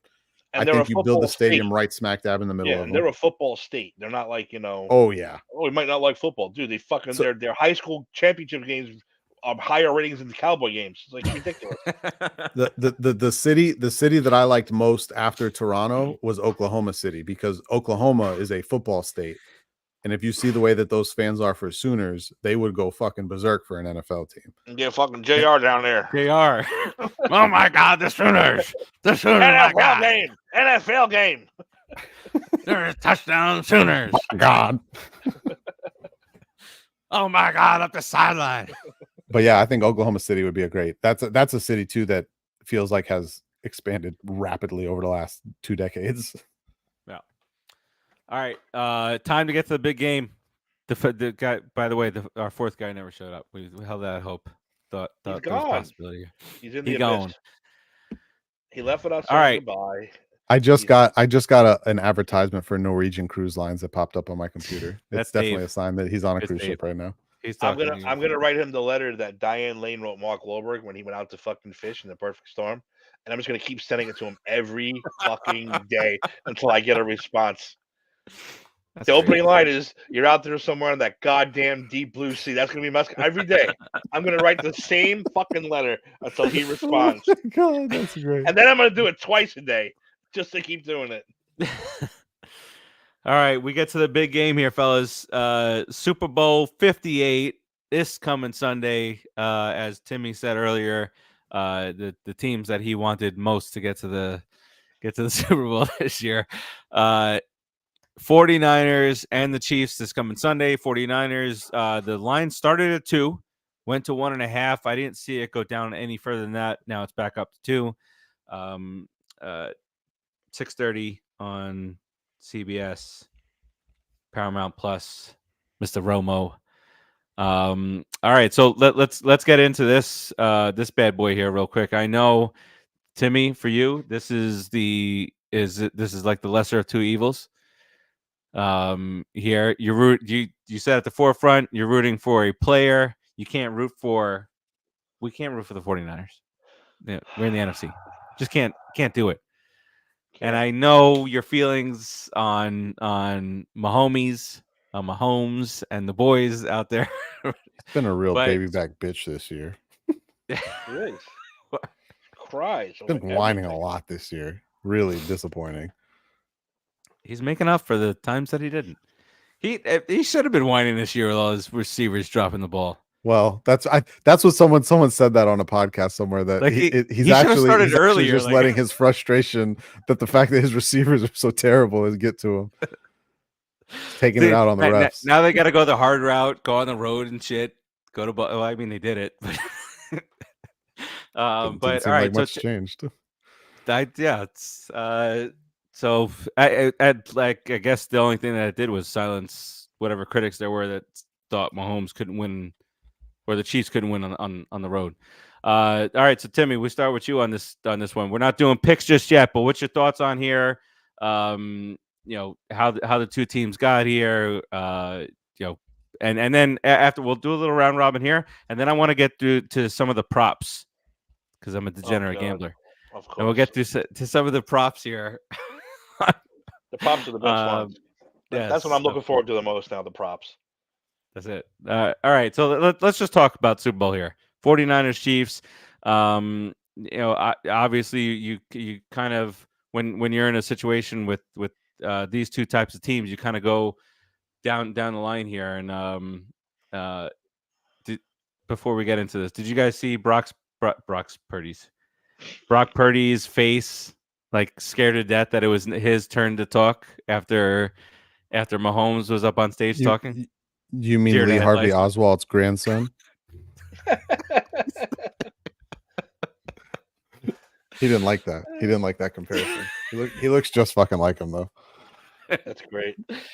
He does look just like Lee Harvey Oswald. All It's right. kinda crazy. All right, so Timmy, what let's talk about our thoughts on this one. What do you think? We're in Vegas, baby. All right, we're not doing picks, right? But just what?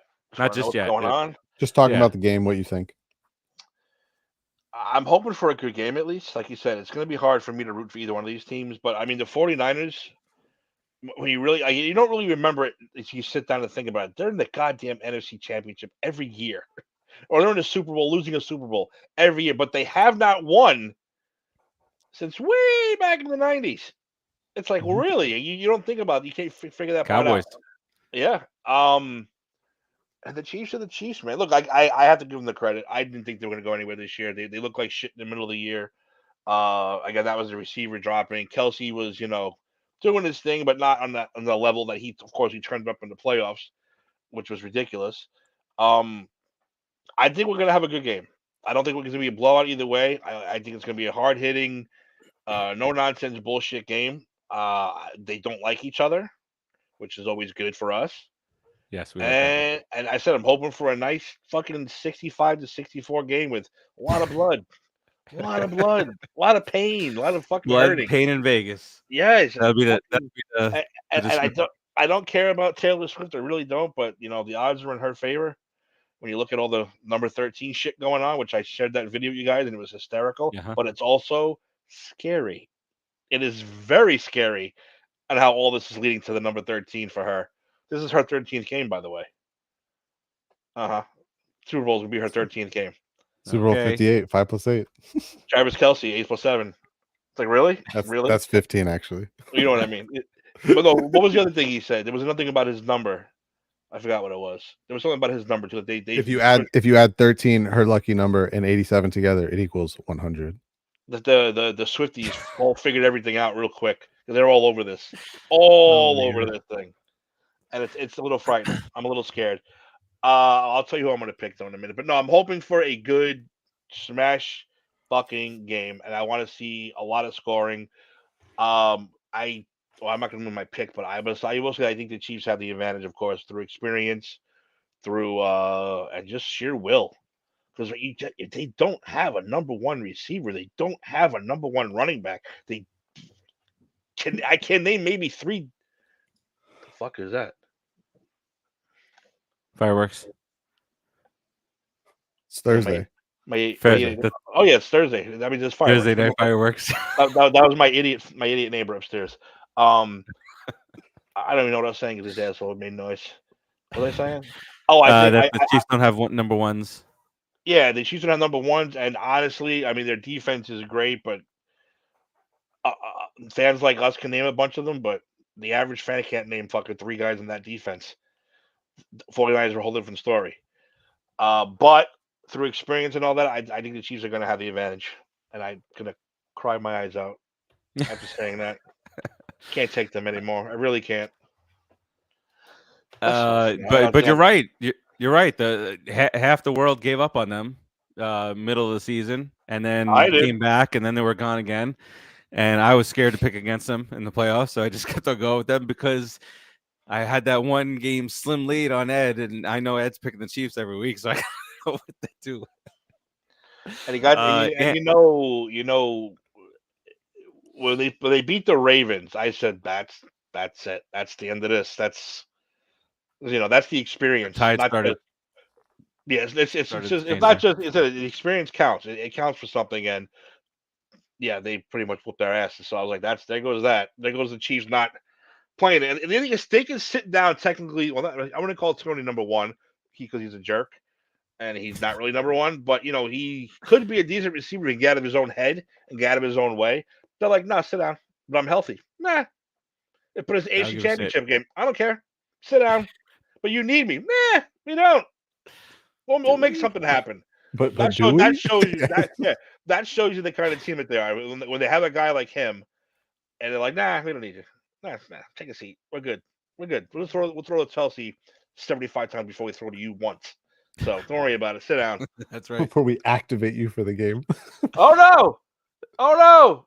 Joe Flacco, comeback player of the year. No DeMar Hamlin, baby. Joe fucking Flacco. Did he really win? Yeah, he won. You're kidding me. Wow. Oh my God. I'm shocked. I don't disagree with it, but I'm shocked. Finally did the right thing. Hamlin, look, I'm glad you're alive, but you didn't deserve to win the goddamn award for it. Joe Flacco finished his story. Glad you're alive. Flacco finished my story, baby. How great would it be if he said that as part of his acceptance speech? I got to finish my story. You still suck, but I'm glad you won. Gonna finish my story. Let you get back to it, but all right, Ant, what are your thoughts here? Just overall Super Bowl, what's going on this week, etc. It's crazy week media wise. I made this comment on one of the shows, I think, or maybe I made it in the chat. What a crazy week for Vegas. So Tuesday night, mind you, all the players are already in Vegas for the Super Bowl by Tuesday night. Tuesday night, the Vegas Golden Knights hosted the Edmonton Oilers in hockey. The Edmonton Oilers come in on a 16-game winning streak. The Knights snapped that winning streak that night, but that's not why I brought up this game. I brought up this game because the NHL announced that they handed out 3 to 4 times as many press passes for that game, which it was a great game, by the way. 3 to 4 times as many press passes for that game as they would normally hand out for an NHL game this time of year. And then of course we had the WWE event earlier today, also in Vegas, a sold out. Well, you can't call it sold out; it was a free event, but a full house at T-Mobile Arena for the WWE Road to WrestleMania press conference today. What a crazy week it is to be in Vegas. Which technically should have been only like a 10-minute thing. Like they stretched that out to make it like, they made it an hour. Like it wasn't worth an arena. Let's just put it that way. But they're like, no, fuck it. We're gonna do it in an arena. And they pulled it off. Yeah, worked out. Couldn't worked out for them. To notice some empty seats in the media area that could have been utilized for a certain crew here in Florida. Did saw you some request empty seats there? Press passes, Steve? No, I didn't. I didn't know it was happening until after it happened. Were you ready to give us the company Amex to send us out there? Because Tim and I would have been out there Monday. Right, I would have been right there. Kramer, it's a write-off. Yeah, what do they write it off? I don't know. Just write it off. Otherwise, write it off. You don't know what a write-off is. So who pays for it? I don't know. As far as writing it off. As far as the game itself, it's interesting where we are right now. The Niners over the last decade really known very much for how good their defense has been. The Niners come into this game with a defense that has really, really struggled over the last 6 weeks. The Kansas City Chiefs come into this game known for their high-powered, high-octane offense. They're coming into this game reeling offensively with a defense that is kicking ass and taking names. So they've kind of switched roles for the game. The Chiefs defense has, in my opinion, been the best defense in football over the last several weeks. And what they've done over the last couple weeks to the likes of Josh Allen, I don't want to put Tua in the same conversation as Josh and Lamar, but they did play them the first week. So what they did to Tua and the Dolphins the first round of the playoffs in the wild card round, what they did to Josh Allen in the divisional round, what they did to Lamar Jackson in the AFC title game, and now they get to face Brock Purdy. I said Tua's name doesn't belong in there. I think there's another name that also doesn't belong in there. I'm not giving out my pick though. They've really turned into a running team, run first offense, and it's working for them. They're playing a lot more ball control. They're playing a lot more possession. They're just not making mistakes, really. I mean, that's really what their offense is built around right now, is not making mistakes. And probably one of the coolest stats I've heard on Patrick Mahomes since the Raiders loss. So they lost the Christmas Day game to the Raiders. Since that loss, Patrick Mahomes is being, I believe he's taking hits on 6.5% of his pressures. Not his dropbacks, his pressures, which means if he's pressured, he only takes a hit 6.5% of the time. And this speaks to some of the changes that he has made in being smarter and more evasive from pressure and from sacks. I think he's only been sacked over that stretch twice over that entire stretch. Yeah. That Ravens game, he had all fucking day to throw that ball. He could have sat down, wrote a novel, got back up and threw the ball. There would have been someone fucking nowhere near him. That was insane. And that was a Ravens team who was top 5 on the season in pressure rate. Mm-hmm. Exactly. Yep. So what he's done and the conscious decisions he's making back there and the way he's evading pressure and still getting the ball where it needs to go, or just making the right decisions, whether it's making the right pass or scrambling for his 6 or 7 yards, whatever it is, he's playing really efficiently right now. And yes, it's not like the Patrick Mahomes we're used to, of him going out and throwing for 350 plus yards and 5 touchdowns and all this crazy stuff. It's still very dangerous to play against someone like that, who's just not going to make a mistake. They're not going to turn the ball over. The ball's going to go to the right person. It's very Tom Brady-like is what it is. It's very Tom Brady-like, but he's more mobile than Brady. But that's what it is. It's the ball's going to be in the right spot to the right guy at the right time. And I'm not going to make a mistake, and you're going to have to beat me some other way.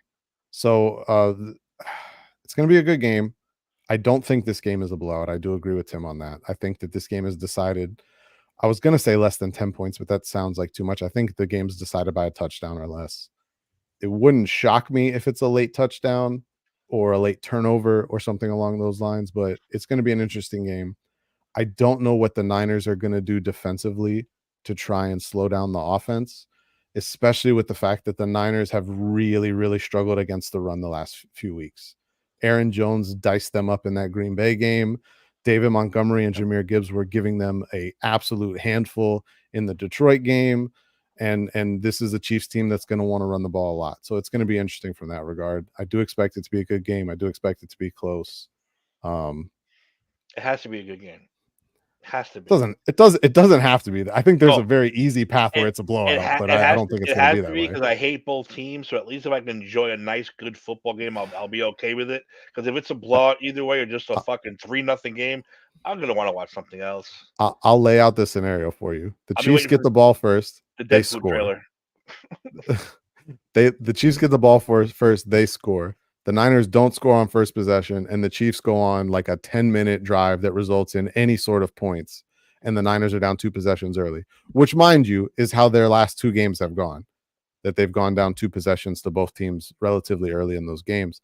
I think if that happens against this Chiefs, especially with the way that Spags calls the defense, I think it's going to be a really long night for the Niners, like a really long night for the Niners. Because if you give Spags a 2-score lead and he's going to be able to sit back and just bring all these exotic, crazy pressure looks at Brock Purdy, it's going to be a long night. So if I'm the Niners, I want the ball first and I want to score as fast as I can, because I do not want to put Brock Purdy on the field losing. at any No point. pressure, Brock. No pressure at all, Brock. I mean, you go down the list here. Obviously, quarterback is just night and day when you're comparing the two there. I want to get into some of these prop bets here. Give me 1 second here, and we'll MVP is about to be announced. Oh boy, It's Lamar. It should be McCaffrey, but it's Lamar. You know what? Fuck him. I would count. I would count the postseason too. He choked his ass off. But that's like that 1 year Dirk Nowitzki won MVP and they lost in the first round to the AC Golden State Warriors. And that's pre Steph Curry and all them. That was the Steven Jackson and Baron Davis and who else was on that team? I really can't believe Flacco won comeback player of the year. I'm really shocked by that. If Dak Prescott walks on that stage right now, I'm gonna fucking have a fit. There's no way. There's no way. Zero chance. Lamar Jackson. Okay. Lamar. All right. So let's talk about some of these prop bets here. MVP for the game. Patrick Mahomes is the favorite. So how does this work? Patrick Mahomes is the favorite to win the MVP, but the 49ers are a favorite to win the game. The reasoning behind that irks me, whatever it is. Like I'm telling you, something funny is going on here with Vegas. The Niners have been favored. Yeah. It never got to 1. I did look that up when you said that because I wanted to see if it did get down to 1. It never got down to 1. It's only been 1.5. There. How perfect is that screen grab, by the way? When he got slapped. Excellent. How perfect is that? That's going to be on every meme for the next 12 months. Oh, for sure. That's going to be my next T-shirt. The line never gets below 1.5. The line has gotten as high as 2.5, but I want to say like 70% of the money has been coming in on KC, which is very weird that the line hasn't moved more. Something funny is going on there, and I don't know what it is, but there's something funny about that to me. Well, he's plus 120 and Brock Purdy's plus 190. And then you got McCaffrey at plus 400. You could also bet on the position of MVP. Obviously, the quarterback is minus 275 there. And then you can get into some crazy stuff. So on bet or what is it? What is this app called? Hard Rock Bet. Jeez, Bet MGM. I said. They have stuff like Remember the Titans. So everything's like named here. So the Remember the Titans prop is either George Kittle or Travis Kelce to have a 30-plus yard reception. So you got stuff like that. You have accounts receivable, which is any Chiefs players records 100 receiving yards, which I don't see. That's a hard one. Right? No, I don't know. Say that one again. That one is any Chiefs player to record 100 or more receiving yards. And what are the odds on it? Plus 105. I don't think that's terrible. It's not bad. I think I would take that. You're giving me and it Rice says any Kelce? player. Yeah, exactly. I get Rice and Kelce. Or as Tim alluded to, the impossible Kadarius Toney comes back for the Super Bowl and goes 5 for 100 and a touchdown. Well, Kelsey's back to teleporting again. But he wasn't teleporting all year. All of a sudden, he starts teleporting again in the playoffs. So it's the invisibility cloak, man. I'm telling you, these guys are Harry Potter fans. They wear that invisibility cloak out there. He could get that 100, I think, easy because he's back to teleporting. So he is. You got stuff like go ahead. Quick correction. The line actually did dip to 1, but it happened immediately after the Niners game went final. The line opened at 1.5. It dipped to 1 and then hasn't been below 1.5. Without any of us seeing. Yeah. It happened very quickly, apparently. Yeah. But that's according to BetMGM. There's a pointless prop, any quarter to be scoreless in the game. That's plus 300. I don't see it. That would not make for a great Super Bowl. second quarter, just no score. No, stop it. Debo or Rashid Rice to record a 30-plus yard reception. That's minus 105. Oh, look at this. This one's called the runs. You want to put some money on the runs? The runs is for just 3 or more rushing touchdowns in the game. It could happen on either side. Total. Wait. +1. So does that mean if there's 3, I win, or does it have to be more than 3? It says 3+. So at 3, it would kick in. And what are the odds on that? Plus 165. Oh, I love that one. I love that one. We love all these things. None of them are going to happen. You got McCaffrey, and Holmes, and come on. Yeah. I mean, McCaffrey feels like a lock for a touchdown. But I will say this: you want a really good parlay, little prop parlay McCaffrey and Pacheco as anytime touchdown scorers. Oh yeah, I like it. That's got to like be what like a +2 Yep. something. I would bank on that one.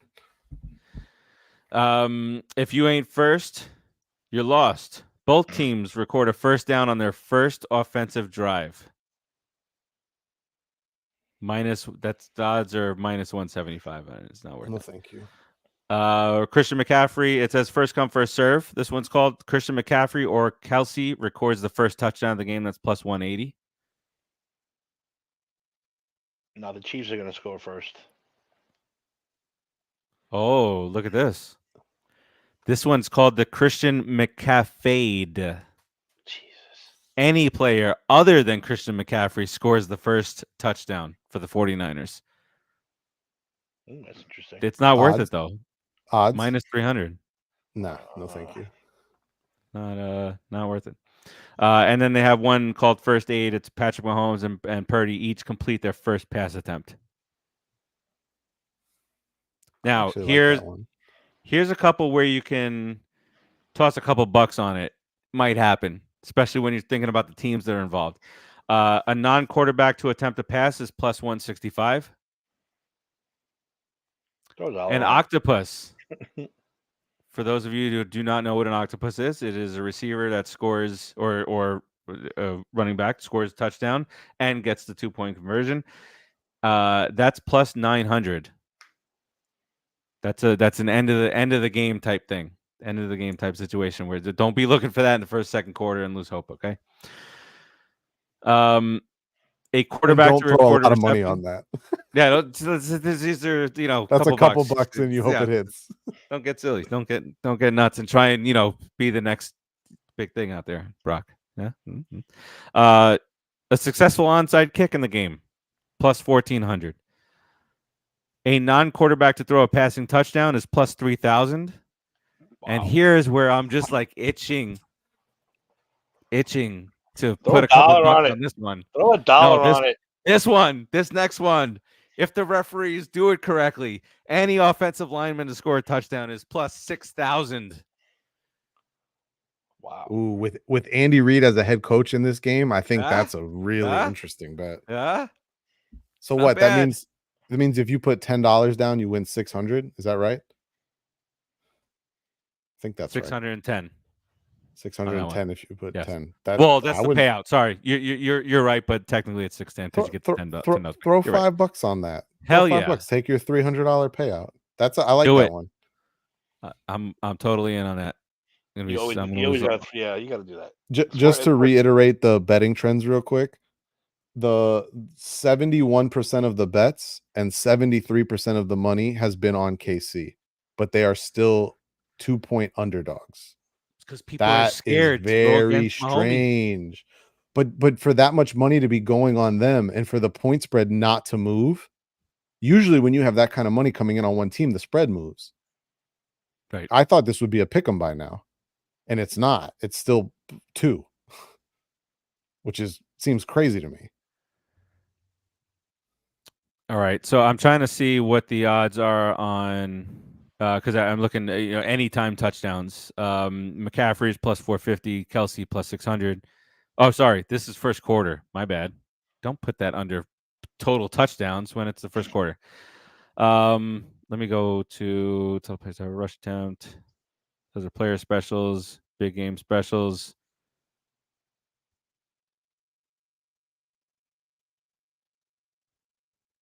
This app only has first quarter touchdowns right now. Nothing on any time. Well, that's interesting. All right. Well, they also have the NFL draft stuff up there for odds on for the first pick. Caleb Williams is minus 1,300. Drake May plus 500. Marvin Harrison is plus 1,000. Just remember, the year Baker Mayfield went first overall, he was plus odds up until the day of the draft to go first overall. Interesting. Bo Nix 7,500 plus 7,500. Your boy JJ plus 10,000. You saw Jim Harbaugh said he thought he was going to be the first quarterback drafted. Yeah. Okay, Jim. Interesting stuff. I'm just gonna look to see here. They also have stuff with obviously there's other things that you can do than what I just mentioned, but Mahomes, Purdy, both or it's an either or to throw 300 yards. That's plus 110. But of course, you can get in there and bet around. Just look around and be a degenerate. Brandon Ayuk and Rashid Rice to each have 45 receiving yards. That's minus 135. No, don't do it. Don't do it. It's not worth it. All right. The exotic picks. That's what I lost it. Raul. Hold on 1 second. Let's get this back up here.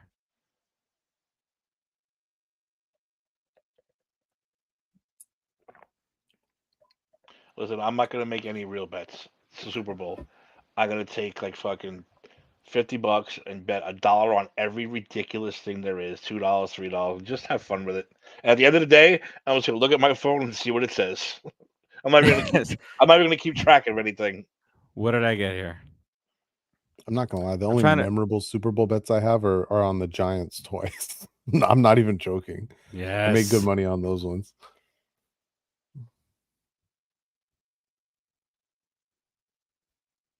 All right, those were the exotics actually. Raul, all the onside kick, non-quarterback throw, passing touchdown. The super exotic ones, the Hard Rock doesn't have any of the crazy game props. They don't. There. Yeah, like the color of the Gatorade, the length of the national anthem, Taylor Swift screen time. How many times Taylor Swift will they? There's got to be one on there. Who do they show immediately following the first time they show Taylor Swift? Is it Andy Reid? Is it Travis Kelce? First song Usher plays at halftime. Yes. Which someone said that you could parlay Usher playing "Yeah" and Isaiah Pacheco anytime touchdown score for like plus like 700 or something like that on one of the books. I have a prop bet for both of you. Where will Tim be when Usher fucking starts his halftime show?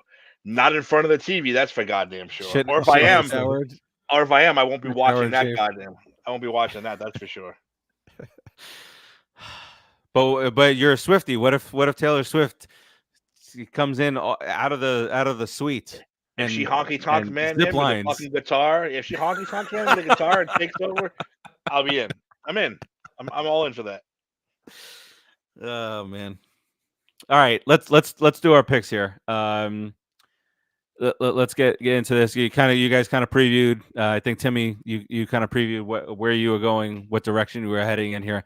But let's do picks. Let's do score, and let's do MVP.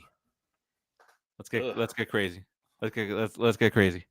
Let's get nuts. We're gonna get nuts. Let's get nuts. Let's get nuts. Am I going first? Let's go, Timmy. Let's start with you. I think the universe is set. I think the universe has spoken. I think the universe is leaning, and I don't think it can be stopped at this point. I will take the Kansas City Chiefs to win this game, and I think it's going to be a 38 to. What's the over-under on this? I'm looking at all these prop bets. I don't even know. 47.5 is the over-under. No, I think that's easy. I think we're looking at like a 38-30 game, somewhere around there. And MVP will be co-MVPs. That's right. I'm calling it 2 MVPs, and you know which 2 I'm going to pick. I mean, come on. It's written in the stars.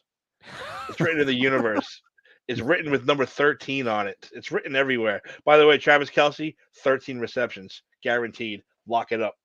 Lock it up. Lock it up. 130 yards. 130 yards, 13. 113 yards. His first touchdown, 13-yard touchdown. Oh my I'm not god! playing. I'm not gonna lie. If Travis Kelce scores a 13-yard touchdown in this game, I'm turning this off. I know how this ends. Yeah. I'm Me out. too. I know how this game ends. I'm good. First drive, 13 yards to Kelce. Click. I'm done. It's All over. right, guys. Have a great night. Going to bed now. Wrap it up. Did I you got guys see I gotta that? work tomorrow. Mahomes' wife was named Sports Illustrated Rookie of the Year or something. It's not And rookie of the year, but she's getting a swimsuit Rookie, spread right? in Sports Illustrated. Yeah, rookie. It's just rookie. I've never heard that term Rookie. before. I'm sorry, I went with my sports instinct there and said of the year. But the picture I saw, she's so annoying. The picture I saw with her standing up there and she's got no top on and she's holding two pineapples in front of her. That's actually not from the photo shoot. That's actually a photo that Patrick Mahomes posted after they won the Super Bowl a couple years ago. Fair enough. All right. So anyway, I thought that was a waste of my life today. I wanted to share with everybody. Thank you, Steve. All right. So Timmy's got the Chiefs, and you said co-MVPs here. Yeah, co-MVP. I'm going 38, 30. It's written in the stars. How they're going to get 30, I don't know. I'm just going to go with that 38-30 victory. All right, Ant. What is Dave going to get us the Super Bowl prediction? We need that. Probably not. Dave is clearly in the middle of the Atlantic Ocean right now. He is out in the goddamn ocean fighting fucking mermaids and Cthulhu right now. There's nothing he can do.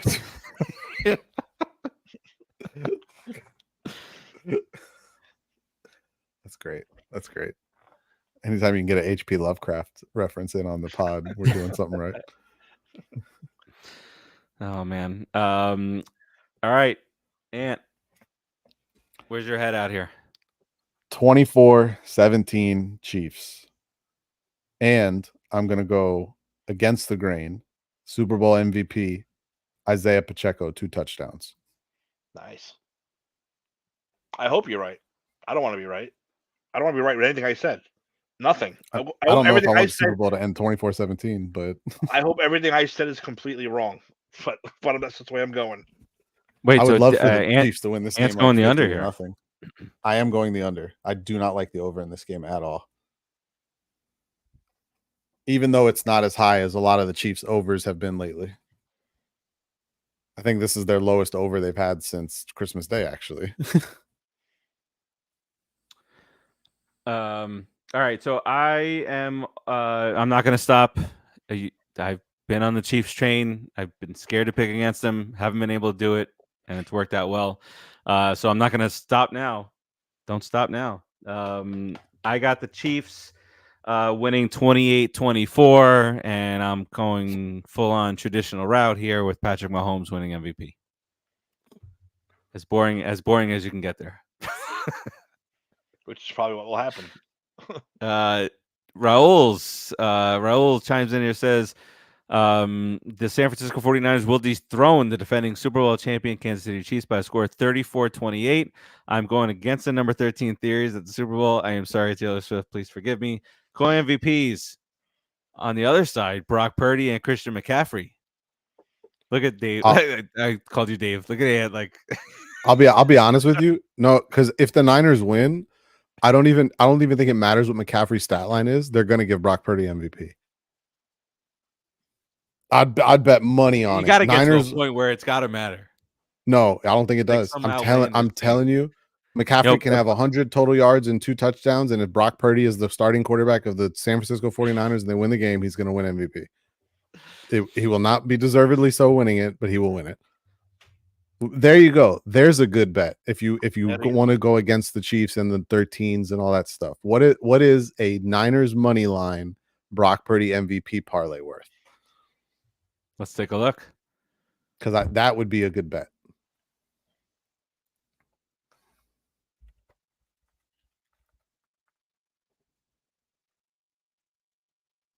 I hope I'm wrong. We got a bunch of other things here. All year I've been wrong. I hope I'm really wrong.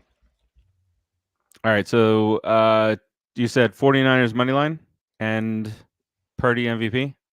Yeah. This does not give me the opportunity to pick MVP on here. I'm going to slap somebody. Like something that happened earlier today. This is no. I don't know how to do that in this app. I'm trying to find it. Hold on. Oh, Because they do under have anytime touchdown. If you go to the website, they do have anytime touchdowns, by the way. McCaffrey anytime touchdown is minus 300. I did find those just now. That's insane. But they don't. But I can't see where to put an MVP with the money line. I'm trying to find MVP odds. Bastards. I don't see them on here though. That's kind of weird that they don't have them.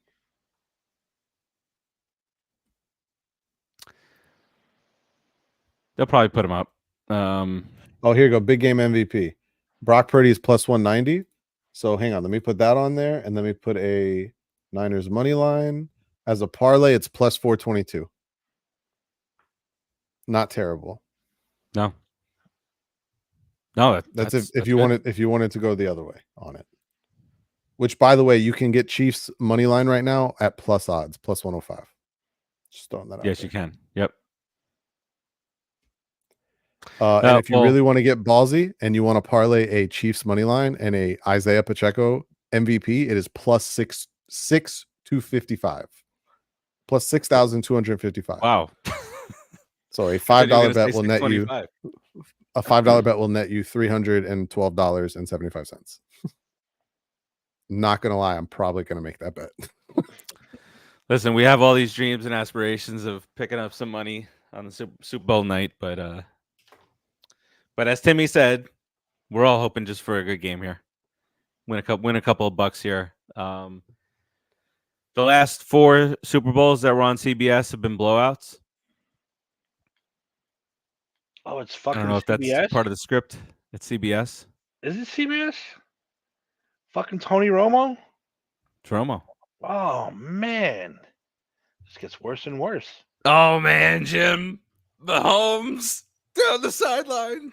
Jesus Christ. That's not going to be good. So it made it even that Timmy's like, you know what? Screw this Super Bowl. This Super Bowl sucks.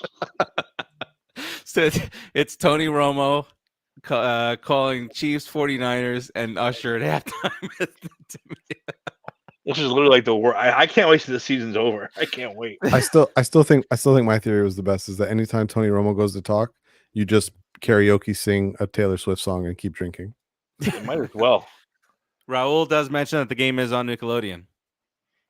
I wish the Mannings were doing I would rather listen to SpongeBob commentate this the game than Tony Mannings. Romo. Oh, man. I I would have loved a Manning cast for the Super Bowl. But they can't do it because it's not an ESPN broadcast. You saw how Eli was rapping out there? Yeah, that was pretty funny. All right, so the folks on this show right now, clean sweep, Chiefs. You guys came over to my side of not going against the Chiefs. It was a mixture, like I said, trying not to lose out to Ed, which I will not because Ed's not going with 49ers. He hasn't sent in his pick yet, but he's not going 49ers. The Chiefs pick. I'm a little disappointed that we're not going to get Dave's pick. His pick right now is to stay alive in the. He would pick the 49ers. He would pick the 49ers. Absolutely, right? And he would be making that Brock Purdy MVP bet. Yeah, absolutely. Can someone please explain to me how Brock Purdy is plus 190 for Super Bowl MVP? This plays in perfectly what I said. Brock Purdy plus 190 for Super Bowl MVP. Christian McCaffrey, hands down their best player forever now, plus 400. Makes no fucking sense. No sense at all. Nothing's making sense right now. All right, so that's your Super Bowl coverage here, and we look at that. We trimmed down to just north of 2 hours. Doing well here. And then starting next week, we're gonna be looking for filler shit. You know, after not next week, the week after, we're gonna start. Pitchers and catchers start reporting. A little bit baseball starts getting in the air. I'm planning on doing a 2-hour weekly segment on the NHL. That's exactly what I 2-hour thought that we weekly should segment. do. I mean, bring back the wheel and stuff. The wheel will be We're in gonna- action we're a gonna need whole to lot do a lot of more. wheels.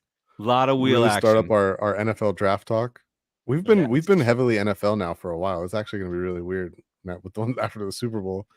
It's gonna be a little awkward. And no Mello. Jeez Louise. Yeah, this show has changed drastically in last year. Now we've 88 episodes in. This is our second Super Bowl. It'll be our third draft, and Mello's gone.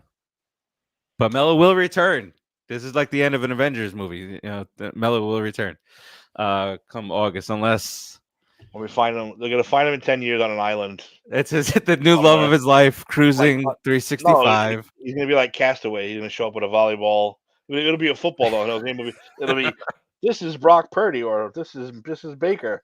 See, It's Baker. Well, depending on how you Put a turn hat the on football, it's all of them. It's all of them. It's Brock. It's Baker. It's Gino. It's all his quarterbacks on one football. And it's like, he's hey, just what gonna be happened? lying.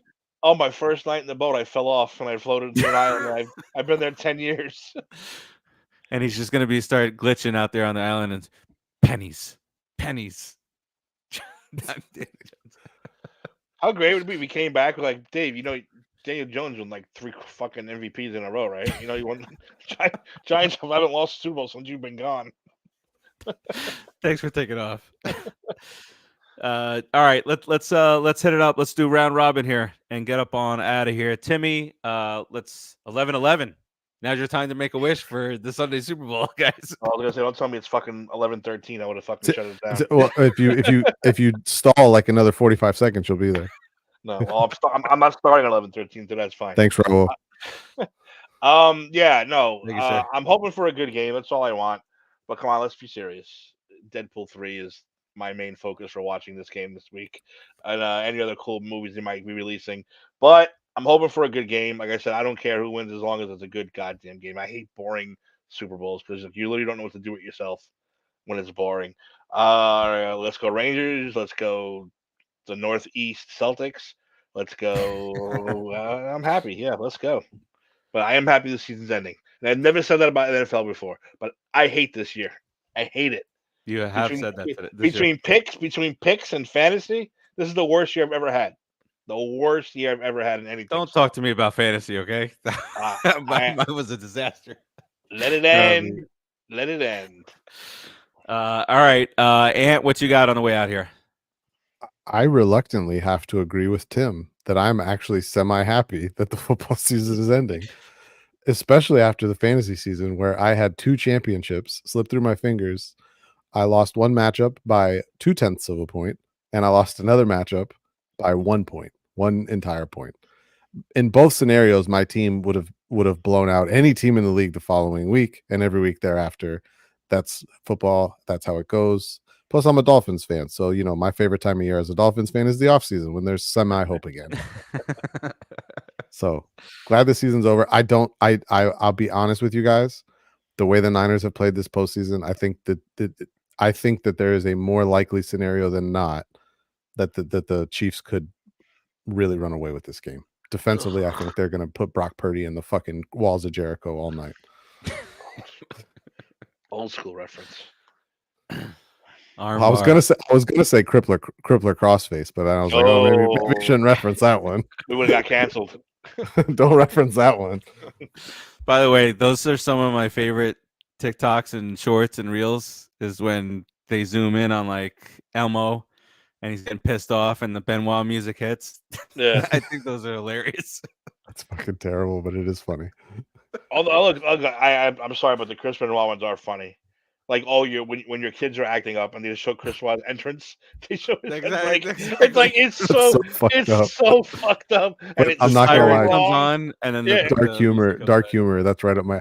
Do you know I was watching Cloudy with a Chance of Meatballs with the kids the other day, which is a very funny kids movie if you ever watch it. But they have one part in that movie, and I don't think anyone else. Maybe someone else has noticed it, where giant pies are hurled at Mount Rushmore. And it's very funny because for the first 3 faces, the pie hits them square in the front of the face. But for Abe Lincoln, it hits him in the back of the head.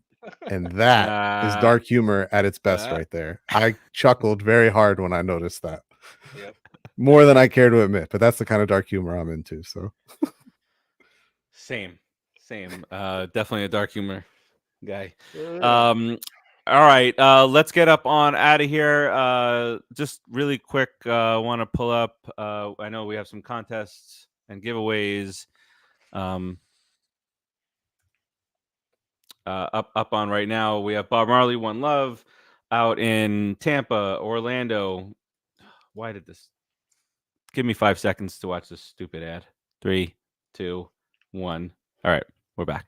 Tampa, Orlando, Boynton, Miami, Phoenix, and Vegas, and then Mea Culpa, which is coming out on Netflix. We have a special advance screening with concessions and everything included, popcorn, drinks, and all that stuff in South Miami, down in, or as I like to call it, North Cuba. So that's happening down there. And then we've got a couple more that are going to be coming up here soon. Let me get that up here for you. Come on. Open. Dune 2, off the top of my head. That's going to be coming up soon. Of course, it's going to take forever. This is what you can replace with your 2-hour NHL segment. All right. Monkey Man is early April. So that's the thing. We'll have opportunities in Miami, Orlando, and in Tampa. Dune 2, a lot of stuff. Quiet Place stuff is starting to come out. A new Despicable Me 4 poster came out today. There's a little baby on Groot's back. So those are some of the contests that you can get in on, and some of the giveaways there that are going to be taking place over the next few weeks. So as always, we'll keep you up to date on what's going on in the world of sports in our group on Facebook. And by the way, all these people, these bots that come in there, you're posting your stupid porn. Stop it. I'm tired of it. It's annoying. I get mine all the time. So bothersome. All right. That does it for us. We miss you, Dave. Do we salute him, like Captain Salute? Listen, we should have. And I had a whole plan. I'm just too sweet to give him a nice bon voyage, and he stiffed us. So you know what? What a douche. Stay afloat. That's all I'm going to say. Do you have Celine Dion's "My Heart Will Go On" queued up? Can we play that as the outro to the show? I got one. No, even better. I will remember. All right. Well, on that note, we will remember Dave. Come back, and when Dave comes back, it'll be time for football again, baby. Just in time for him to be excited about Daniel Jones. Are you prorating his contract at this time? Oh, for sure. Okay. Got to at this point. Sure. I mean, listen. There's a way for you can get Wi-Fi on that ship. It's 2024. He does his little things, does his little events, and then just hops on and gets on a show here. He lets him know that he can't be dancing on stage for 2 hours on Thursday nights. Period. Exactly. It's enough. All right. That'll do it for us this week. Timmy and Ant, appreciate you guys joining me for this Super Bowl. Hope it's good, and hope you all win tons of money and share it with the geniuses that put together some of these bets for you. All right. Peace out, everybody.